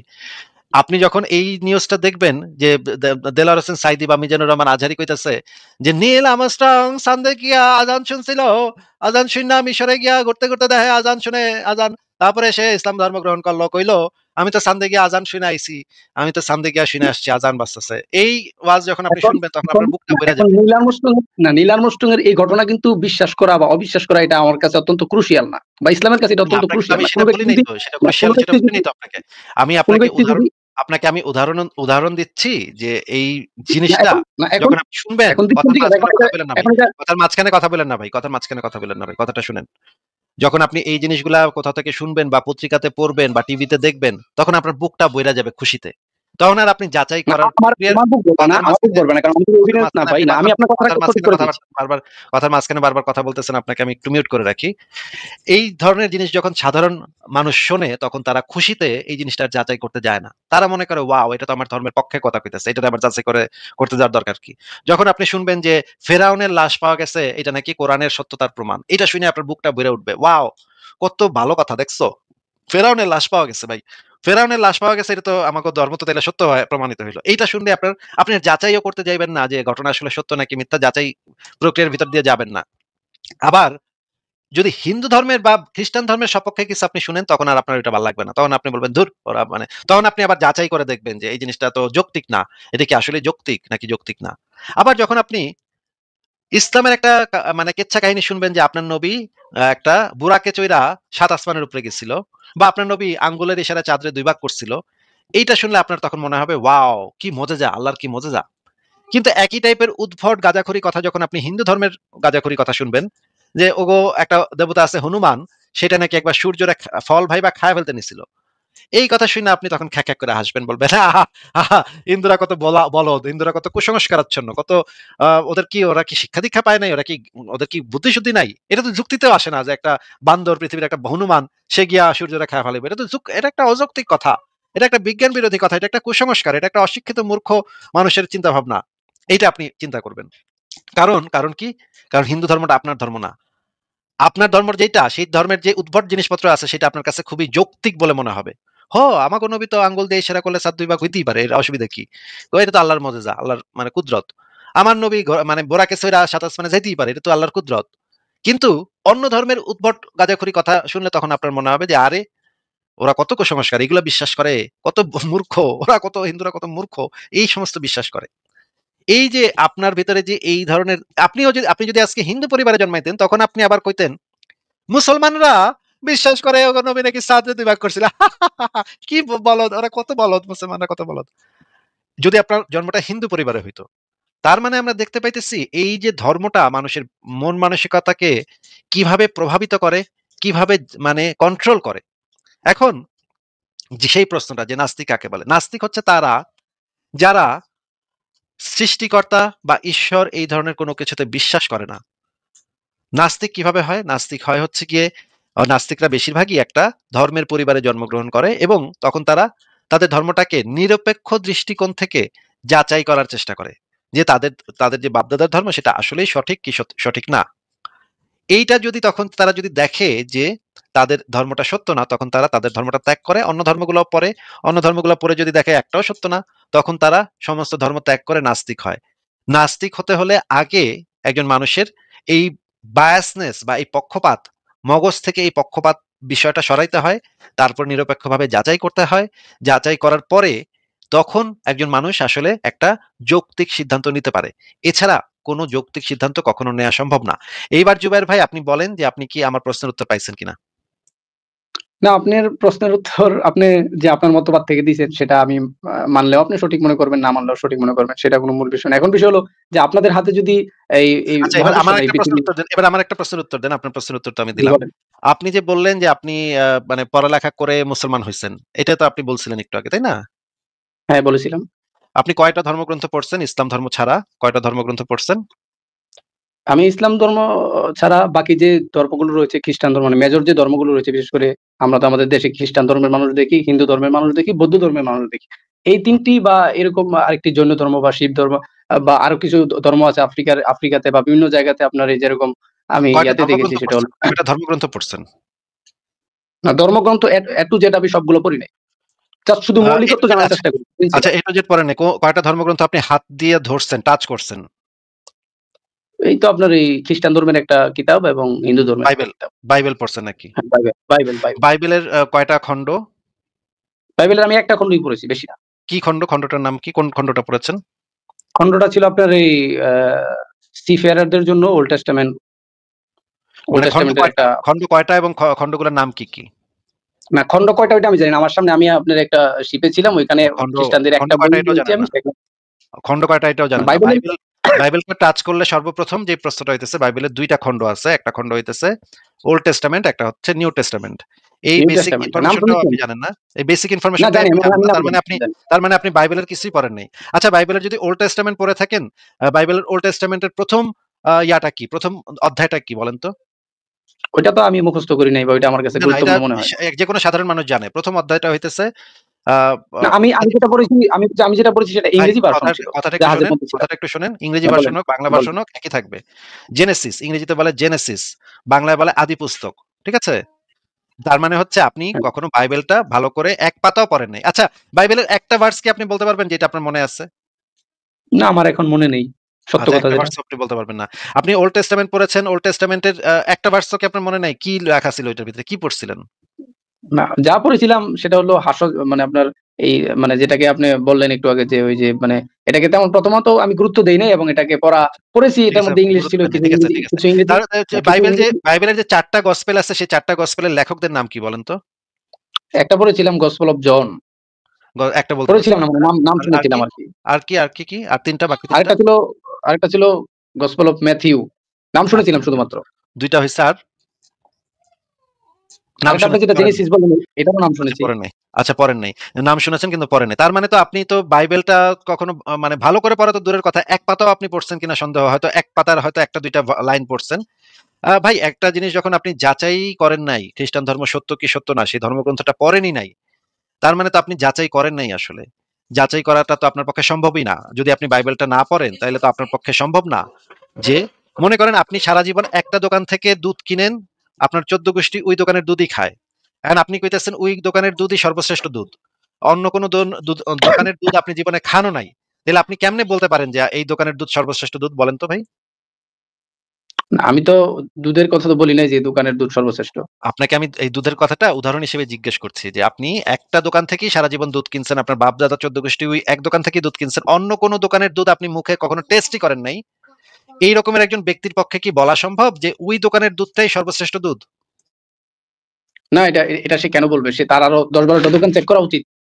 ১০-১২টা দোকান থেকে দুধ কিনে এনে টেস্ট করে দেখা উচিত যে আসলে কোনটা ভালো। এইটাকে বলা হয় যাচাই হ্যাঁ, করা, নাকি? হ্যাঁ যাচাই করা। তো আপনি তো মানে মেজর যে ধর্ম, সেই মেজর ধর্ম, সবচেয়ে মেজর ধর্ম ইসলাম বাদে মেজর ধর্ম হইতেছে খ্রিস্টান। তাদের মানে গ্রন্থ হইতেছে বাইবেল।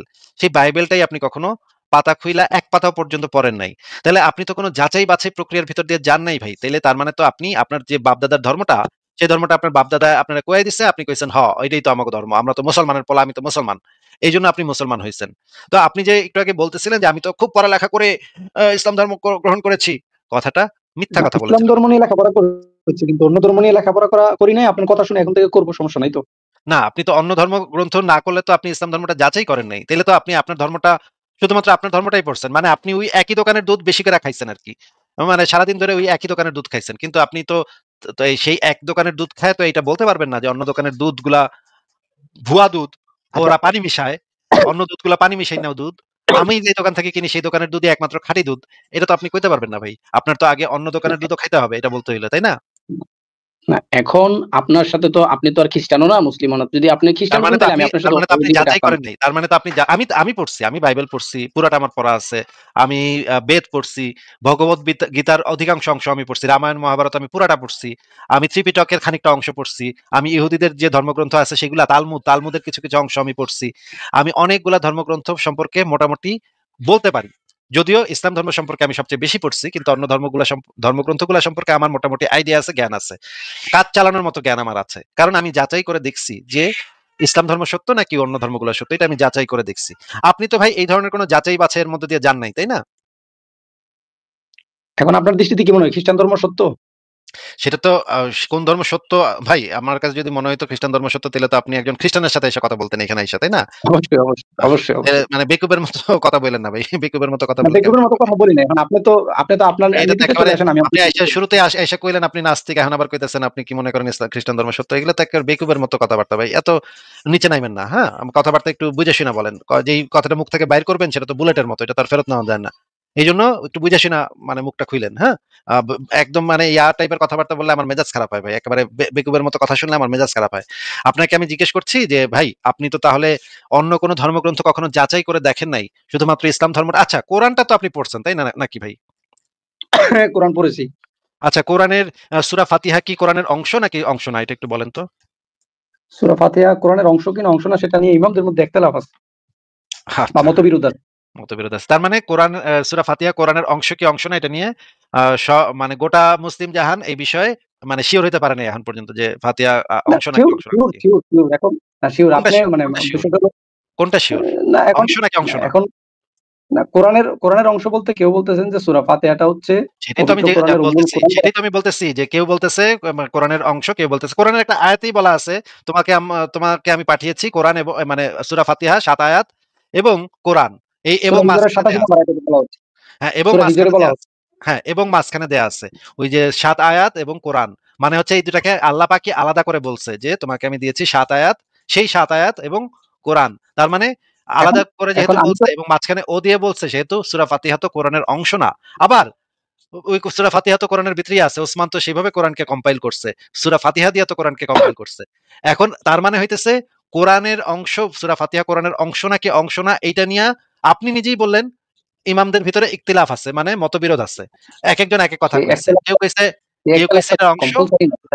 কেউ কইছে এটা অংশ, কেউ কইছে এটা অংশ না। তার মানে আমি যখন বললাম তাইলে তো ভাই আপনারা এটাই এখন পর্যন্ত সিওর না যে সূরা ফাতিহা কোরআনের অংশ নাকি অংশ না। তখন আপনি আবার না, কইলেন না, না, কোরআনের না। অংশ এটা। কোরআনের অংশ। কোরআনের অংশ। এখানে একটু ভুল বোঝা আছে। সেটা হলো যে আপনি বা যারা এটা করে যে এখন একজনে একতলাফ করলো একটা বিষয়, সেটা কি ফরজ, ওয়াজিব, সুন্নত না মুস্তাহাব বা নফল। মানে এই আপনার জিনিসটা দৃষ্টিতে, মানুষের বুঝতে ভুল হয়। যেমন জুবাইর ভাই আপনার হ্যাঁ, দৃষ্টিতে আ বা মা সূরা ফাতিহা হইতেছে কোরআনের অংশ নাকি? হ্যাঁ, আমার দৃষ্টিতে কোরআনের অংশ। আব্দুল্লাহ সবার ইবনে দৃষ্টিতে মাসুদের কোরআনের অংশ। দৃষ্টিতে, সারা আব্দুল্লাহ দুনিয়ার কোন ইবনে মুসলমান তো মাসুদের সূরা ফাতিহা অস্বীকার করে না। আব্দুল্লাহ ইবনে মাসুদের আব্দুল্লাহ ইবনে মাসুদ যিনি হচ্ছেন কোরআনের সবচাইতে বড় এবং মুহাম্মদ দ্বারা সার্টিফাইড, সে হচ্ছে মুহাম্মদ দ্বারা সার্টিফাইড যে কোরআন সবচাইতে ভালো বুঝছে, সবচাইতে ভালো মেমোরাইজ করছে আব্দুল্লাহ ইবনে মাসুদ। সে তো কোরআন সম্পর্কে ভিন্ন কথা বলে গেছে ভাই। সে এক জায়গায় বলছে যে আহ, কোরআনের ভিতরে ২টা সূরা আছে, যেই ২টা সূরা আসলে কোরআনের অংশই না। এইটা আব্দুল্লাহ ইবনে মাসুদ বলে গেছে। তার মানে আপনার মত একটা আর আব্দুল্লাহ ইবনে মাসুদের মত আরেকটা। কোন মত সঠিক এটা আমি জানতে চাচ্ছি না। আমি জানতে চাচ্ছি যে আপনাদের ভিতরে তো বড় বড় ইমামদের মধ্যে, খোদ মুহাম্মদের সাহাবীদের মধ্যে এই বিষয়ে মতবিরোধ আছে নাকি? হ্যাঁ, অবশ্যই আছে। শুধু মতবিরোধ না, কোরআন ৭ ভাবে তেলাওয়াত করা যায় সেটাও আছে। সাতভাবে তেলাওয়াত করা যায়। বাকি ৬টা মানে মানে ভাষা, ডায়ালেক্ট, সেই ৬টা ডায়ালেক্টের কোরআন হযরত ওসমান যখন তার কোরআনটা কম্পাইল করছে, বাদবাকি ৬টা আ ইয়া ডায়ালেক্ট সে পোড়ায় দিছিল। তাই না ভাই? না, সে পোড়ায় নাই। পোড়ায় দিছে, না পোড়ায় সে দিছে পোড়ায় ঠিক নাই। আছে, কিন্তু ওইটার সে ওইটার সে যে সে ওইটার যে বেশিরভাগ সে ১৯,০০০ কোরআনের কপি পড়াইছে, কিন্তু এই ৬টা ডায়ালেক্টের কোরআনটা পড়ানো হয়েছিল এবং আদি কোরআন, আবু বকরের যে আদি কোরআনটা সেটা পড়ানো হয়েছিল হচ্ছে গিয়ে তার পরে যে খলিফা হয়েছিল ওসমানের যে মানে একজন চেলা ছিল, সে যখন আহ, তার নামটা আমি এই মুহূর্তে ভুলে গেছি, সেই ব্যক্তিটার নাম ম দিয়ে নাম, সেই ম দিয়ে যে ব্যক্তিটার কথা আমি বলতেছি, সে যখন খলিফা হয়েছিল তখন সে সেই কোরআনের ভার্স গুলা সেগুলো পড়াই দিছিল। আপনি একটু আমাদেরকে বলেন তো যে কোরআনে তো নবী মোহাম্মদ তো বইলা গেছিল যে আমার কাছে ৭ উপভাষায় কোরআন নাজিল হয়েছে, ৭ আনরুফে আহরুফে কোরআন নাজিল হয়েছে। এটা তো নবী মোহাম্মদ স্বয়ং বইলা গেছিল নাকি? হ্যাঁ, বলেছেন। ৭টা আরবি ভাষারই রীতি রয়েছে। যেমন আপনি ইংরেজি তো ভালো জানেন, আমিও ইংরেজি আইএলটিএস করেছি। সেটা হলো যে শিডিউল একটা শব্দ আছে। এটাকে কিন্তু ২ ভাবে পড়া যায়। স্কেডিউলও বলা যায়, শিডিউলও বলা যায়। এখন আপনি কি একটাকে ভুল বলবেন? না, না, আমি আপনাকে জিজ্ঞেস করছি যে নাজিল হয়েছিল, যে সেই নাজিল হওয়া, যে নাজিল হয়েছিল কয়টা ভাষাতে? মানে জিব্রাইল কোরআন নাযিল হয়েছে মোহাম্মদকে। মূলত একটি ভাষায় নাযিল হয়েছে, কিন্তু সেই একটি ভাষার ৭ টি রূপ রয়েছে। না, না, না, আপনি ভুল বলছেন। কোরআন নাজিলই হয়েছিল ৭ টি ভাষাতে। আপনি কি আ আ আপনি কি একটু চেক করে দেখবেন যে আপনি ভুল বলছেন নাকি সঠিক বলছেন? না, আপনি নাজিল বলতে, নাজিল শব্দের অর্থ হচ্ছে অবতরণ করা। সেই শব্দটা হাদিসের মধ্যে আছে যে উনজিলাল কোরআন, মানে কোরআনকে নাজিল করা হয়েছে আরবি ৭ টি রীতিতে, ৭ টি ভাষায় না। আসলে ভাষার ইংরেজি হচ্ছে লুগাত। তো আচ্ছা, ঠিক আছে। আহরুফ শব্দের অর্থ আমি হচ্ছে আপনাকে বর্ণমালা। সে সেটা সেটা আমি ঠিক করে দিয়েছি তো। সেটা আমি বলে দিয়েছি তো ডায়ালেক্টে। জি, ঠিক ডায়ালেক্ট আছে। বলতেছি হ্যাঁ, আমি। বলেন। হ্যাঁ, আপনাকে আমি জিজ্ঞেস ডায়ালেক্ট। ঠিক করছি আছে। যে জিব্রাইলের কাছ থেকে কি ৭ টি উপভাষায় নাজিল হয়েছিল? নাকি একটি ভাষাতেই নাজিল হয়েছিল, পরে মুহাম্মদ সেটাকে ৭ টি উপভাষাতে পরিণত করছিল? না, স্বয়ং জিব্রাইল আলাইহিস সালামই ৭ টি আপনার উপভাষাতে এই রীতিটাকে শিখিয়ে দিয়ে গিয়েছিলেন। তার মানে মুহাম্মদের উপরে ৭ টি উপভাষায় কোরআন নাজিল হয়েছিল নাকি? হ্যাঁ, ৭ টি টোটাল উপভাষায়। ৭ টি উপভাষা। তাহলে ওসমান বাদবাকি ৬ টা কুরাইশদের আরবিটাকে রাইখা বাদবাকি ৬ টাকে ওসমান পড়ায় ফেলছিল নাকি ভাই? হ্যাঁ, ঠিক তাহলে আছে। নাজিল হওয়া জিনিস ওসমান পড়াইলো, এইটার মানে অথরিটি ওসমান কিভাবে পাইলো? নাজিল হওয়া জিনিস কি একজন মানুষ পড়াইতে পারে? না, এখন বিষয় হলো একটা জিনিস যদি আপনার হার্ডের মধ্যে রিভিল করা হয় বা সেন্ড ডাউন করা হয়, সেটা যদি আপনি কাগজে পুড়িয়ে দেন সেটা তো কোনো সমস্যা নাই। আর কোরআন না, না, একমাত্র আপনাকে আমি গ্রন্থ জিজ্ঞেস যেটা করছি ভাই, কাগজে অর্জন আপনি করা আমার হয়। প্রশ্নটা একটু ভালো করে শুনে তারপর উত্তর দেন। আল্লাহ পাক কোরআন নাজিল করেছেন এবং আল্লাহ পাকই এর সংরক্ষণকারী, তাই না? এটা তো কোরআনে বলা আছে নাকি? হ্যাঁ, এটা বলা আছে। আল্লাহ পাক কোরআনটা কয় উপভাষাতে নাজিল করেছিল? ৭ টা আরবি উপভাষায় নাজিল করেছেন। ৭ টি আরবি উপভাষা, এবং এই ৭ টি আরবি উপভাষার সংরক্ষণকারী তো আল্লাহর হওয়ার কথা নাকি? হ্যাঁ, হ্যাঁ, আল্লাহর হওয়ারই কথা এবং তাহলে আল্লাহ আছেন। তাহলে বাদবাকি যে ৬ টা উপভাষার কোরআনকে যে ওসমান পোড়ায় দিল, সেগুলো তো এখন আর পাওয়া যাচ্ছে না, তাই না? না সেগুলোর তো তেলাওয়াত রীতি তো ওই সময় ছিল, এখনো আছে। এখন ওইটা নিয়ে সেগুলো তো তো কেউ এখন আর পাওয়া সমালোচনা করে যাচ্ছে নাই না। ওই সময়। সেগুলা কি পাওয়া যাচ্ছে? এখন ওই বাকি ৬ টা উপভাষার কোরআন কি এখন পাওয়া যায়? না, ওইটা তো এখন কন্টিনিউয়াসলি পৃথিবীর কোথাও আপনার তেলাওয়াত হয় না। মানে সেটা তো কম্পিটিশন পাওয়া ছাড়া যায় বা কি যায় না সেটা জিজ্ঞেস করেছি। পাওয়া যায় কি যায় না? না পাওয়া যায় না বলতে এটাতে এখন কেউ গুরুত্ব দেয় না, বিষয়টা হলো এটা সে আরকি। পাওয়া যায় না। তার মানে আল্লাহ পাক যে ৭ টি উপভাষায় কোরআন নাজিল করেছিল, যেই ৭ টি উপভাষার কোরআনই আল্লাহর সংরক্ষণ করার দায়িত্ব ছিল, সেই ৭ টি উপভাষার কোরআনের ৬ টা ওসমান পোড়ায় দিছে দেইখা সেগুলা আর পাওয়া যাচ্ছে না। তার মানে আল্লাহ পাক কথাটা প্রশ্নটা ভালো করে শুনে তারপর উত্তর দিয়েন জুবায়ের ভাই, হ্যাঁ? বলেন, বলেন আবারও শুনতেছি। আবারও শুরু থেকে বলছি, আল্লাহ পাক ৭ টি উপভাষার কোরআন নাজিল করেছিল মুহাম্মদের উপরে এবং বলে দিছিল, এই যে আমি নাজিল করলাম এই ৭ টি উপভাষার কোরআন, এগুলার সংরক্ষণকারী আমি আল্লাহ। এটা আল্লাহ বলে দিল। তাই না ভাই?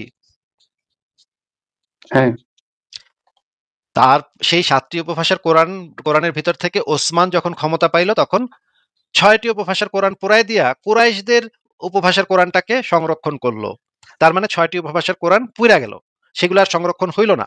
কিন্তু আল্লাহ তো বলছিল ৭ টি উপভাষার কোরআন যেগুলা আল্লাহ পাক নাজিল করছে সবই আল্লাহ পাক সংরক্ষণ করবে। এটা তো আল্লাহ পাক বলছিল। তার মানে ৭ টা উপভাষার কোরআনই আল্লাহ পাকের সংরক্ষণ করার কথা ছিল।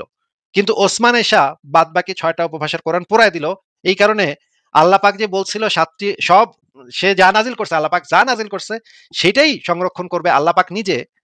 তাহলে তো আল্লাহ তো আসলে সংরক্ষণ করতে পারল না। ওসমান তো আল্লাহ পাকের যে সংরক্ষণ করার যে দায়িত্বটা, সেই দায়িত্বটাকে ফুলফিল করতে দিল না ওসমান। তাইলে তো ওসমান তো বড় আল্লাহ হইল। ওসমান তো আল্লাহর উপরে আল্লামি করলো। আল্লামি কইরা তারপরে সে ৬ টা উপভাষার কোরআনকে পুড়ায় দিল। তাইলে আল্লাহর যে বাণীটা ছিল যে আমি কোরআন নাজিল করেছি এবং আমি এর সংরক্ষণকারী, এই কথাটাকে তো ওসমানই ভায়োলেট করে ফেলাইলো ভাই। এটা হচ্ছে আমার প্রশ্ন। এবার আপনি উত্তর দেন। এখন আল্লাহ তো আরবি ভাষায় কোরআন অবতীর্ণ করেছেন। আরবি ভাষাতে করেছেন নাকি কার্বি ভাষাতে করেছেন এইটা তো আমি প্রশ্ন করিনি ভাই। আমি আপনাকে কি প্রশ্ন করেছি আপনি কিছুই বোঝেন নাই নাকি? মানে আমি আচ্ছা আমি আপনার কথা আপনাকে বুঝেছি। ঠিক এখন আছে আপনি আপনি জানতে আমি চাচ্ছেন আপনাকে ঠিক আছে আমি আপনাকে তাহলে সরাসরি ইসের থেকে দেখাচ্ছি, হাদিস থেকে দেখাচ্ছি। বুঝতে পারছি যে না, আপনি আমার কথা প্রশ্ন বুঝেন না ভাই। তাইলে একটু সমস্যা। তাহলে ভালো করে বুঝায় দিতে হবে। দেখেন এখানে সহিহ বুখারী ইসলামিক ফাউন্ডেশন ৪৬৩০ নম্বর হাদিস। কুরআন ৭ ভাষায় নাজিল হয়েছে, আঞ্চলিক ভাষায় নাজিল হয়েছে। এখানে মোহাম্মদ বলতেছে এ কুরআন ৭ উপভাষায় নাজিল করা হয়েছে। সুতরাং তোমাদের জন্য যা সহজতর সে পদ্ধতিতে তোমরা পাঠ করো। মানে মোহাম্মদের কাছেই ৭ টা উপভাষার আঞ্চলিক ভাষাতে কোরআনটা নাজিল করা হয়েছিল এবং মোহাম্মদ বলে দিয়েছে তোমাদের যেটা ভাল লাগে সেটা তোমরা পড়ো, যেটা সহজ লাগে সেটা পড়ো। কোনো সমস্যা নেই। ঠিক আছে। এই জিনিসটা আমরা জানতে পারলাম। এবার আমরা দেখি যে ঘটনা কি ঘটলো। এবার বুখারী শরীফ ইসলামিক ফাউন্ডেশন ৪৬২৬ নম্বর হাদিসে আমরা দেখি। এখানে দেখেন এ সময় ওসমান ৩ জন কুরাইশী ব্যক্তিকে বললেন, কুরআনের কোন বিষয়ে যদি যায়েদ ইবনে সাবিতের সাথে তোমাদের মতপার্থক্য দেখা দেয় তাহলে তোমরা তা কুরাইশদের ভাষায় লিপিবদ্ধ করবে।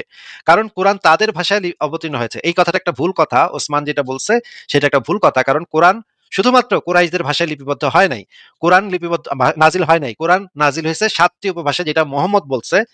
ওসমান এখানে পাকনামি কইরা বলতেছে যে না শুধুমাত্র মানে শুধু কোরাইশদের ভাষাতেই তোমরা লিখবা কারণ কোরআনটা তাদের ভাষায় অবতীর্ণ হয়েছে। এরপরে কি করলো ওসমান?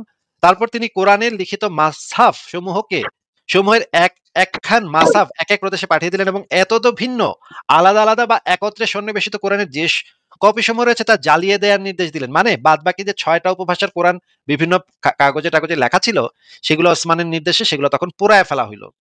তার মানে এই আল্লাহ পাক যে ৬ টা কোরআন মানে বাদবাকি যে ৬ টা উপভাষার কোরআন নাজিল করছিল সেই ৬ টা উপভাষার কোরআনকে ওসমান পুড়ায় ফেললো। কিন্তু এখানে নবী বলে গেছিল তোমাদের কাছে ৭ টা ভাষায় নাজিল করা হয়েছে যেটা তোমাকে ভালো লাগে তোমরা সেটা পড়বা। মানে ৭ টা উপভাষার কোরআনই আল্লাহ পাকই নাজিল করছিল তার কাছে। এবং আল্লাহ পাক এটাও বলছে যে আমি কোরআন নাজিল করেছি এবং আমি এই কোরআনের সংরক্ষণকারী। এটাও আল্লাহ পাক কোরআনের ভিতরে বলছে। তাহলে এখানে দেখা যাচ্ছে যে ৬ টি উপভাষার কোরআন ওসমান পুড়ায় ফেলছে। তাইলে ভাই এটা হইলো কেমনে? তাইলে তো মিলল না। তাইলে তো ঘটনা প্যাচ খেয়ে গেল। তাইলে তো আল্লাহর কথা। আল্লাহ যে বলল যে কোরআনকে আমিই নাজিল করেছি এবং আমি এর সংরক্ষণকারী। তাইলে তো আল্লাহ তো ওই ৬ টা উপভাষার কোরআন যেই উপভাষাগুলোতে আল্লাহ পাক নাজিল করছিল, সেগুলো তো আল্লাহ পাক আর সংরক্ষণ করতে পারে নাই। তাহলে তো আল্লাহ পাক এখানে ভুল প্রমাণিত হইল। আল্লাহ পাক তো তার দায়িত্ব পালন করতে ব্যর্থ হইল। আপনাকে এই প্রশ্নটা করেছি, এবার আপনি উত্তর দেন ভাই। হ্যাঁ, আপনি যে প্রশ্ন করেছেন সেটা আমি বুঝেছি এবং সেটার ইতিহাসও আমি পড়েছি। কিন্তু বিষয়টা হলো ওইটা বিষয় না। বিষয় হলো আপনি যে বললেন যে আল্লাহ তাআলা কোরআনকে সংরক্ষণ করতে পারেন নাই বা তিনি বাকি ৬ টা উপভাষাকে পুড়িয়ে দিয়েছেন। এখন আমার প্রশ্ন, তো ওই ৬ ভাষা যে তিনি পুড়িয়ে দিয়েছেন ওইটা তো কেউ সমালোচনা করে না ওই সময়। ভাই সমালোচনা করছে নাকি করে নাই সেটা তো আমার প্রশ্ন না ভাই। সমালোচনা করলেই কি না, যায় না আসে, আপনার না করলে আপনার কি যায় আসে? আপনাকে আমি যেটা জিজ্ঞেস করেছি ভাই, ভাই ওসমানকে হত্যা করা হয়েছিল এই কোরআন বিকৃত করার অভিযোগে। সেটা আমি আপনাকে একটু পরে বের করে দেখাবো। হ্যাঁ? ওসমান যে কোরআন নিয়ে টাল্টি-বাল্টি করছে এইজন্য যে মুহাম্মদের খোদ সাহাবীরা মিল্লা টাইন্না দাড়ি ধরে টাইন্না টানতে, টানতে হেঁচড়াইতে, হেঁচড়াইতে আবু বকরের পোলা ওসমানের দাড়ি ধরে টানতে, টানতে প্রাসাদ থেকে নামায় নিয়া ওসমানের খুন করছে তার দলবল মিলা। এইটা আমি একটু পরে আপনাকে দেখাবো। তার আগে আপনি একটু বইলে নেন সমালোচনা করছে নাকি করে নাই সেটা নিয়ে আমরা পরে কথা বলবো। আব্দুল্লাহ ইবনে মাসউদ মানে বলছে, সরাসরি বলছে যে এই যে যেই কোরআনটা লিখিত হইছে এইটা এই কোরআনটা লিপিবদ্ধ করার দায়িত্বপ্রাপ্ত সাহাবী ছিল। সে তখন কাফেরের পেটে ছিল যখন আমি ইসলাম কবুল করি। গালি দেয়া বলছে, কাফেরের বাচ্চা বলছে। এই সাবিতকে কাফেরের বাচ্চা বলছে। এই আব্দুল্লাহ ইবনে মাসউদ গালি দেয়া বলছে। সেগুলো আমি আপনাকে দেখাবো যে সমালোচনা হইছে নাকি হয় নাই। আপনাকে আপাতত যেটা জিজ্ঞেস করছি, আল্লাহ যে বলল যে কোরআন আমি নাজিল করেছি এবং আমি এর সংরক্ষণকারী, এই কথাটা তো তাইলে আমরা দেখতে পাচ্ছি ৬ টি উপভাষার কোরআন আল্লাহ পাক সংরক্ষণ করতে পারল না। তাহলে তো আল্লাহ পাক ব্যর্থ হইল। এটার উত্তরটা দেন। না, এখন আমি আপনাকে সেটা কথা বলতেছি যে ওই উত্তর দেওয়ার আগে আমি আরেকটা কথা বলে নিই। এখন ৬ ভাষাতে ৬ টি উপভাষা বা ৭ টি উপভাষা যে তিনি কোরআন অবতীর্ণ করলেন, তো সেটা তো আমি যত বড় বাংলাদেশের যত বড় যারা বিজ্ঞ পণ্ডিতই হোক না কেন, তারা তো আরবদের চাইতে বেশি ওই ভাষা সম্পর্কে জানবে না, জানবে? ভাই কারা বেশি এখন জানবে কারা কম জানবে সেটা নিয়ে আমার কোনো প্রশ্ন নাই ভাই। আমার প্রশ্ন হচ্ছে যে আল্লাহ পাক ৭ টি উপভাষার কোরআন নাজিল করছিল। সেটার ভিতরে ৬ টা ওসমান পুড়ায় দিছে। সেগুলো আর সংরক্ষিত হয় নাই। তার মানে আল্লাহ যে সংরক্ষিত বলছিল হয়নি আমি তাহলে কোরআনকে নাজিল করেছি, আল্লাহ পাক যে বলছিল আমি কোরআনকে নাজিল করেছি, আমি এর সংরক্ষণকারী। এই কথাটা সাথে, সাথে তখন ভায়োলেট হয়ে গেল। আল্লাহ পাক তখন ব্যর্থ প্রমাণিত হইল। কারণ আল্লাহ পাক তার নাজিলকৃত বাদবাকি ৬ টি উপভাষার কোরআনকে সংরক্ষণ করতে পারল না। আমার প্রশ্ন হচ্ছে এইটা। না, এটা ভায়োলেট হয় নাই। তো এখনো সারা দুনিয়ার মধ্যে ৭ ভাষার কারি রয়েছেন বা ৭ ভাষায় তারা কোরআনের একটু এক্সপার্ট, আমাকে বের করে কোরআনের দেখান। তেলাওয়াত ওই হয়। ওই আয়াত মানে ওই উপভাষার কোরআনটা একটু বের করে দেখান আমাকে। একটা বের করে দেখাতে পারলেই হবে। দেখান। আমি তো আপনার সাথে আসলে এই বিষয়ে ডিবেট আমি আমাকে বের বসি করে নাই বা দেখান এখানে আমি ৬ উপভাষার যে কোরআনগুলা ওসমান জ্বালায় দিছিল, সেই একটা উপভাষার কোরআন বের করে দেখান ওইটা তাইলেই হবে। ওইটা তেলাওয়াত আছে, ওইটা তেলাওয়াত আছে, ওইটা ওইটা তেলাওয়াত বের আছে করে এবং দেখান। কোরআনে লিপিবদ্ধ। ওইটা বের করে দেখান। যেমন আমি আপনাকে বলি, আচ্ছা আমি আপনাকে বের তেলাওয়াত করে করে দেখান ওই শোনাই। যেমন কোরআনটা কোথায় আপনাকে পাওয়া যাবে? ওই কোরআনটা কোথায় পাওয়া যাবে? ওই যে অন্য উপভাষার কোরআনগুলা কোথায় পাওয়া যাবে? একটা দেন। আমরা একটু অনলাইন থেকে বের করে দেখব। দেন বলেন কোথায় পাওয়া যাবে এটা? ঠিক আছে, তো আমি সেটা আপনাকে আমি আপনাকে জুবাইর ভাই মিথ্যা কথা আপনি বলতেছেন কেন? হ্যাঁ, মিথ্যা কথা বলতেছেন কেন? ওই না ৬ মিথ্যা কথা উপভাষার কোরআন পাওয়া যায় না ভাই। ওই ৬ উপভাষার কোরআন পাওয়া যায় না ভাই। এগুলা ওসমানের সময় একদম পুরায়-টুরায় এবং তখন মানে মৃত্যুদণ্ড ঘোষণা করছিল। কেউ যদি অন্য উপভাষার কোরআন যদি আবার তারা বই-টই বানায়, তখন তাদের বিরুদ্ধে জিহাদ করছে ওসমান। আপনি কি বলেন ভাই? মিথ্যা কথা কেন বলতেছেন? সেটার কারণ কি আপনি জানেন যে কেন তিনি কোরআনকে পুড়িয়ে দিয়েছিলেন? কেন কারণটা আমি জানতে চাচ্ছি না। কারণটা নিয়ে আমরা আলাদাভাবে আলোচনা করতে পারি। সেটা নিয়ে যদি আপনি না, এখন আলোচনা করতে চান, আমি আলোচনা করতে পারব। আমার সেই জ্ঞান আছে ভাই আলোচনা করার। আপনার কাছ থেকে আমার জানতেও হবে না সেটা। আমি আপনাকে শিখাইতে পারবো সেগুলা। আপনাকে আপাতত যেটা যাক, জিজ্ঞেস করতেছি, শিখাইতে পারলে তো ভালো। জুবাইর ভাই, আচ্ছা ঠিক আছে, জুবাইর এই ভাই মুহূর্তে আপনাকে এই আপাতত মুহূর্তে আমি রেফারেন্স চাই। ভাই, আমি আমার ভাই, ভাই কথা আমি বলছি, ঠিক আপনাকে আছে। আমি আপনাকে এই গ্যারান্টি দিতে পারি বাংলাদেশের অনেক বড়, বড় আলেমকে আমি ইসলাম শিখাইতে পারি। এই জ্ঞান আমার আছে ইসলাম সম্পর্কে। হ্যাঁ? আমার সাথে যাক, থাকলে তো হুদাই ভালো, পাঙ্গা নিয়েন না। থাকলে তো আমার ভালো। সাথে হুদাই পাঙ্গা নিয়েন না, পারবেন না। আপনাকে যেটা জিজ্ঞেস না, করছি শুধুমাত্র সেটুকুর উত্তর দেন ভাই। যে ৬ টি উপভাষার কোরআন তো ওসমান পোড়ায় দিছে। তাহলে তো আল্লাহ পাকের যে কথাটা আমি কোরআন নাজিল করেছি এবং আমি কোরআনের সংরক্ষণকারী। এই কথাটা তো সেখানে ভায়োলেট হইল। বাদবাকি ৬ উপভাষার কোরআন গেল কোথায় ভাই? ওসমান কেন পোড়াইলো? এবং ওসমান যে এই কামটা করলো এখন তো আল্লাহ পাকরে তো ভুল প্রমাণ করে দিল ওসমান। এখন বলেন কি বলবেন আপনি? এখন যে পৃথিবীতে যে কোরআনটা এখন চলমান আছে এটা কি তাহলে ভুল আপনার দৃষ্টিতে? এটা ওসমানী কোরআন এবং ওসমানী কোরআনটাকে আবারও কয়েকবার এদিক সেদিক করা হয়েছে। সেটার আবার কয়েকটা ভার্সন আছে। আ আ আ সেই ভার্সনগুলো আপনি সেই ভার্সনগুলোর একটা ভার্সন আপনি পড়েন। হাফস কোরআন একটা আছে। জানেন তো এগুলো না, নাকি এটা ভাই? তো আমি আপনাকে বলি, রেওয়ায়াত হাফস ইবনে আসিমের তেলাওয়াত আমরা করি আরকি, পড়ি। হ্যাঁ, হাফসের কোরআন আপনারা পড়েন। কিন্তু আবার যদি আপনি হ্যাঁ, আফ্রিকার দিকে যান সেখানে আবার ভিন্ন আরেক ধরনের আরেকটা ওইটাই ডায়ালেক্ট তো আমি বলতে চাচ্ছি যে ওইটাই তো আমি আপনাকে বলছি যে না, না তেলাওয়াত তো ওটা আছে, তো তেলাওয়াত তো বিদ্যমান না আছে। ভাই, আপনি না জানতে ভাই। চাচ্ছেন যে না, আপনি ভুল জানতে বলতেছেন চাচ্ছেন ভাই। যে এটার ভুল ইয়েটা বলতেছেন ভাই। কোথায়, মানে জুবাইর ভাই টেক্সটটা ভুল কোথায় বা বলতেছেন। আপনার বুকটা কোথায়? ভাই ভুল বলতেছেন জি ভাই। বলেন। ওই ৬ উপভাষার কোরআন তো পাওয়া যায় না। এই ওসমানের কোরআনের যে উপভাষাগুলা, এই ওসমানের কোরআনের যে ডায়ালেক্ট গুলা সেগুলা আপনি পাইতে পারেন। কিন্তু ৬ উপভাষার কোরআন তো তখনই শেষ হয়ে গেছে। তখন ওগুলার তো আর নাই। না, আমি আচ্ছা ঠিক আছে, আমি আপনার সাথে একমত যে ৬ উপভাষার কোরআন এখন পৃথিবীতে নাই, কিন্তু তেলাওয়াত আছে। তাহলে তো আল্লাহ পাক তো সেই জিনিসটা সংরক্ষণ করতে পারে নাই। তাইলে আপনি আমাকে ৬ টা না, সেই আল্লাহ তো এখন আল্লাহ তো সংরক্ষণ করতেছেন। তো এখন যে কোরআন এটা তো ফার্স্ট টু লাস্ট আল্লাহ তাআলা সংরক্ষণ করছেন। কিভাবে করছেন? না, সেটা না, আল্লাহ পাক তো পাঠ্যপুস্তকে আছে। শুধু তো এই এক ডায়ালেক্টের তো পাঠায় নাই। আল্লাহ পাক তো ৭ ডায়ালেক্টের পাঠাইছিল। তাহলে তো ৭ টা ডায়ালেক্টের কোরআন আপনাদের মুখস্থ করা উচিত এখন। আপনারা যদি না, কোরআনে হাফেজ হতে চান, পরিপূর্ণ হাফেজ হতে চান, আল্লাহ পাক যা নাজিল করছে সবকিছু আপনাদের মুখস্থ করার কথা। যেই ৭ টি উপভাষায় নাজিল হইছে সেই প্রত্যেকটা উপভাষা আপনাদের মুখস্থ করার কথা। কিন্তু আপনারা তো সেগুলো করতেছেন না ভাই। বাকি ৬ টা তো আপনারা পাইবেনই না। একটা উপভাষার কোরআন কুরাইশদের যে আরামাইক কোরআন মানে কুরাইশদের যে আরামাইক যে মানে আরবি ভাষা ছিল, সেই উপভাষার কোরআনটাকে আপনারা এখন পড়তে পারতেছেন। কিন্তু এইটার ডায়ালেক্ট তো ভিন্ন জায়গায় ভিন্ন জায়গায় ভিন্ন ছিল। যাই হোক জুবাইর ভাই আপনাকে আমি অলরেডি আপনাকে আমি দেখাই দিছি। আপনি হয়তো এখন একটু মানে ইসের ভিতরে পড়ে গেছেন, ঝামেলার ভিতরে পড়ে গেছেন যে কি উত্তর দিবেন। না ঝামেলাতে পড়ি নাই। ঝামেলাতে পড়ি আপনি নাই। হয়তো উত্তর এখনো দিতে পারতেছেন। আপনি এক কাজ করতে পারেন, এই জিনিসটা নিয়ে একটু গবেষণা করতে পারেন। গবেষণা করে যদি আপনার আরেকটু পড়ালেখা করতে হয়, পড়ালেখা করে তারপর আপনি আসতে পারেন। কোনো সমস্যা নাই। আমার লাইভ খোলা থাকবে। আ এবার জুবাইর ভাই আপনি যে সেই প্রশ্নটা করতেছিলেন, সেই শুরুর যে প্রশ্নটা যে আপনি তো আ ব সেই প্রশ্নটা শেষ করেন ভাই। হ্যাঁ? হ্যাঁ, অবশ্যই স্যার। ঠিক আছে ধন্যবাদ আপনি আবার বিষয়ে ফিরে আসার জন্য। সেটা হলো যে আমার আ কয়েকটা প্রশ্ন ছিল। আমি কি একটা বলেই শেষ করে দিব না আরো কন্টিনিউ করব? একটাই করেন আজকে আবার আইসেন। আমরা তো লাইভ তো সবসময় করি। আবারও আসতে পারবেন, অসুবিধা তো নাই। আচ্ছা আজকে তো একটাই করেন ঠিক আছে, নাকি? ঠিক আছে।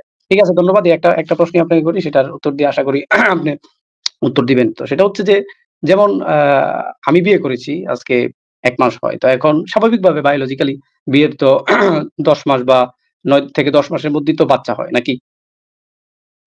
ভাই ১০ মাসের ভেতরে বাচ্চা হবে কি হবে না সেটা তো ভাই কেউ কইতে পারে না ভাই। না ধরেন মানে ফর এক্সাম্পল হয়তো এটাই তো আমরা মানে দেখতেছি এরকম মনে ন্যাচারাল করেন ভাবেই তো মনে দেখতেছি। করেন আপনি সাহাবীদের মতো আজল করলেন, হ্যাঁ? আজল মানে তো না, বুঝেন। না, না নবীর সাহাবীরা ওইটাতে আমি যুদ্ধবন্দী আজলে গেলাম না। যুদ্ধবন্দী আমি যুদ্ধবন্দী একদম যুদ্ধবন্দী ন্যাচারাল নারীদেরকে যখন ধরে আনতো, আপনার নবীর সাহাবীরা যখন যুদ্ধবন্দী নারীদেরকে ধরে আনতো, তখন সেই মেয়েদেরকে বাইন্দা আনতো যখন, তখন তাদের সাথে আজল করত। কারণ কি জানেন? কারণ হইলো এই আজল-টাজল কইরা পেটে বাচ্চা দেওয়া যাইব না। পেটে বাচ্চা দিলে তো বাজারে নিয়ে সেই মেয়েদেরকে বিক্রি করন যায় না? এইজন্য আপনার নবীর সাহাবীরা করতো কি আজল করতো এবং নবীরে গিয়ে জিগাইছে যে, আচ্ছা "হুজুর যাই হোক আমরা কি।" ওই বিষয়ে জুবাইর ভাই, আমরা আলোচনা পরে করব। জুবাইর ভাই আমার হ্যাঁ। কথাটা তো শেষ করতে দেন। কথাটা তো শেষ করতে দেন। আপনার নবীর সাহাবীরা যখন যুদ্ধ কইরা কাফের মেয়েদেরকে বাইন্দা ধরে নিয়ে আসতো, কাফের দেরকে মাইরা তাদের মা বেটিদেরকে আপনার নবীর সাহাবীরা যখন বাইন্দা ধইরা আনতো, তখন সেই মেয়েদের কে ধর্ষণ করার সময় আপনার নবীর সাহাবীরা করতো কি? আজল করতো। আজল করার সময় আবার করতো কি? যে পাট করে বাইরে ফেলা দিত। যেন বাচ্চা না হয়। ঠিক আছে? বাচ্চা হইলে কি সমস্যা? বাচ্চা হইলে আবার সাহাবীরা এবার বলতো যে, "বাচ্চা হইলে তো বাজারে নিয়ে মাইয়াগুলারে বেচন যাইব না। বাজারে তো আমরা বেচতে চাই। এই মাইয়াগুলারে তো আবার বাজারে নিয়ে আমরা বেচতে চাই। খোলা বাজারে, দাসীর বাজারে নিয়ে আমরা বেচবো এই মেয়েগুলারে। সেই বাজারে অন্য লোকেরা আইসা দাসীগুলারে টিপা-টুপা দেখবে, তারপর কিনা নিয়ে যাবে।"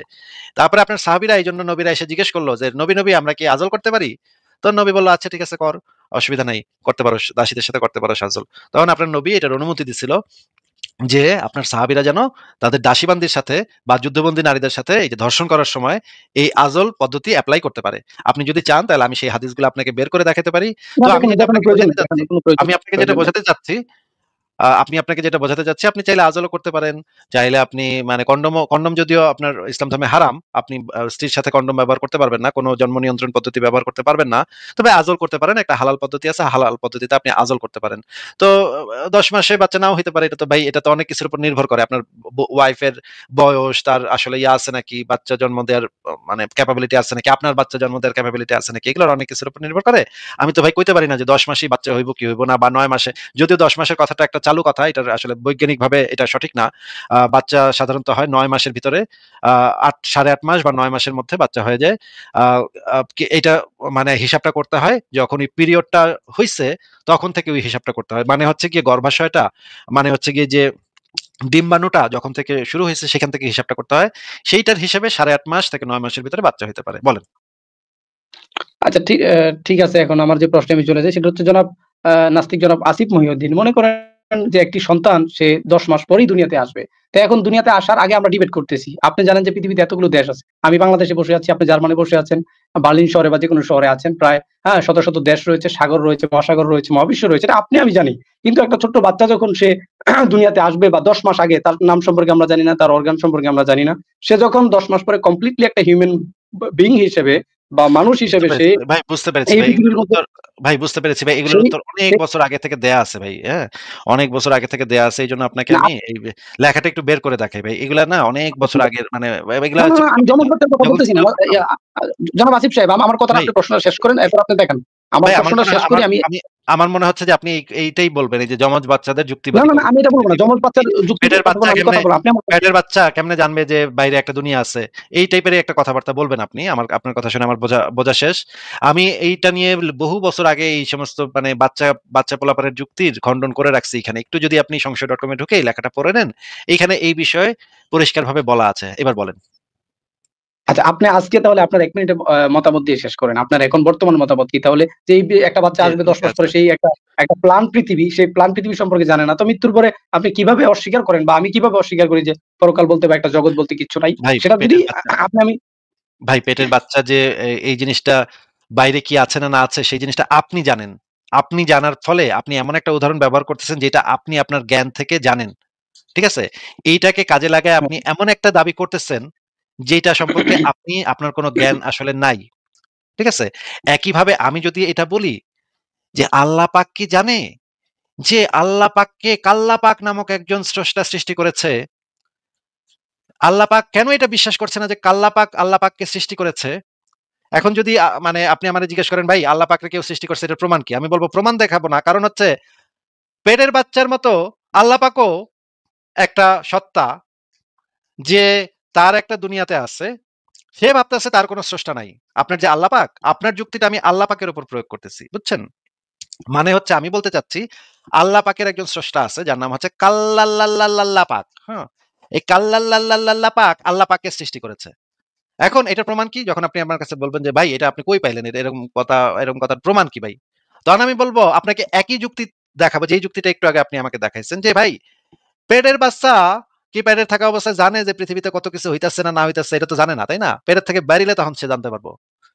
এই একইভাবে আল্লাহ পাকও এখন ওই রকমের একটা পেটের ভিতরে আছে। এই কারণে আল্লাহ পাক জানতাছে না যে কাল্লাল্লাল্লাল্লাল্লাহ পাক আল্লাহ পাককে সৃষ্টি করেছে। হুম? সেই কাল্লাল্লাল্লাল্লাহ পাকটা আছে না? সেই কাল্লাল্লাল্লাহ পাকটা হচ্ছে আমি আসিফ মহিউদ্দিন। ঠিক আছে? আমি মানুষ হইয়া পৃথিবীতে আসছি দেখতে যে আল্লাহ পাক, আল্লাহ নামক আমার যে বান্দা আল্লাহ পাক, আমার যে দাস আল্লাহ পাক, সেই আল্লাহ পাক পৃথিবীটারে ঠিকঠাক মতো বানাইছে কিনা এটা আমি দেখানোর জন্য মানুষ হয়ে আমি হচ্ছে সেই কাল্লাল্লাল্লাহ পাক। বুঝছেন ভাই?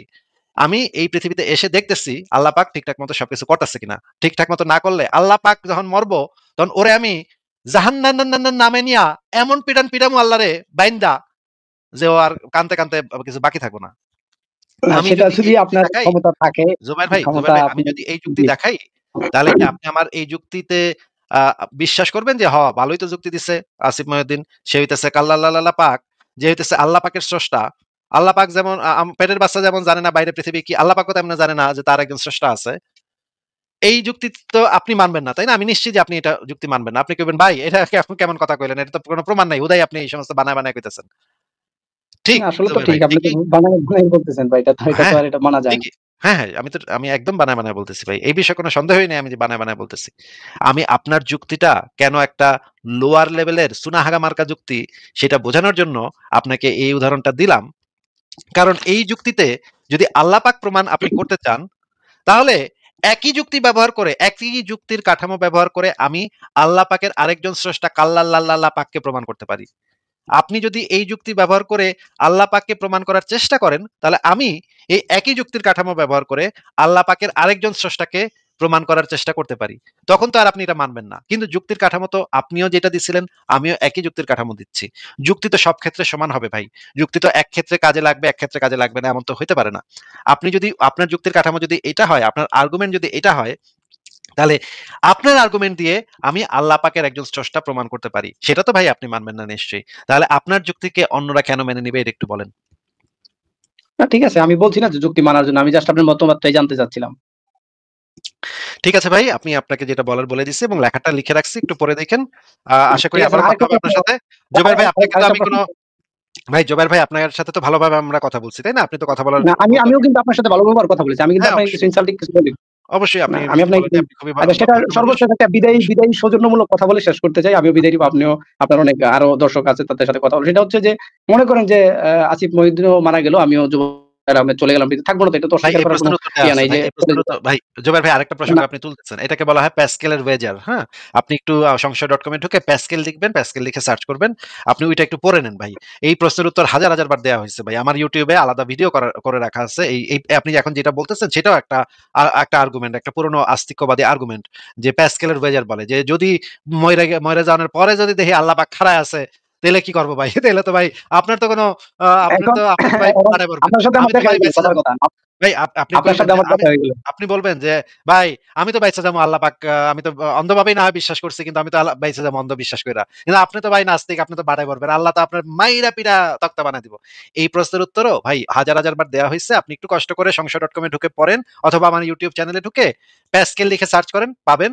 ওইটা আপনি একটু দেখেন, হ্যাঁ? তারপর আপনি যদি আরো ফার্দার আর্গুমেন্ট করতে চান তাহলে পরবর্তী লাইভে আইসেন তখন ফার্দার আর্গুমেন্ট করব। ঠিক আছে? না, আপনার সাথে কথা বলবো, সমস্যা নাই। আমরা বিতর্ক করতেই পারি সুন্দর ভাষায়, শালীন ভাষায়। তার মানে এই না যে বিতর্ক করার অর্থ এই না যে আসিফ মহিউদ্দিন হেরে গেল, জুবায়ের আহমেদ জিতে গেল। আমরা জ্ঞানের আলোচনা করতে পারি, সেটা ইসলাম উৎসাহ দেয়। না মুমিন কখনো হারতেই পারে না ভাই। মুমিন কখনো হারে না ভাই। এটা তো কি কইলেন ভাই? এটা কোন কথা না, কইলেন? নাস্তিকরা সবসময় হেরে মুমিন যায়। মুমিনরা প্রতিদিন হারতে এসে পারবে আমার না। দাঁত ভাঙা জবাব দিয়ে যায়।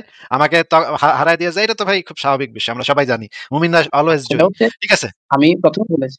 আ আ ওকে, ঠিক আছে। আমি আপনার জন্য সঠিক পথেরই দোয়া করি। খারাপ তো আর বলতে পারি না। যদি আপনি এখনো সঠিক পথে চলে আসেন, হতে পারে আল্লাহ আপনাকে ক্ষমা করবেন। ঠিক আছে ভাই, ভালো থাকেন তাহলে। আপনাকে বিদায় জানাই। আপনার শিশুকামী ওকে, নবীর ধর্ম নেয়ার কোনো ইচ্ছা আমার নাই ভাই। ঠিক আছে ভাই। শিশুকামী নবীর ধর্ম আপনি আমাকে দাওয়াত দিতে আসছেন। এটাই একটা আ মানে উদ্ভট বিষয়। আচ্ছা ঠিক আছে পরের জনকে যুক্ত করি।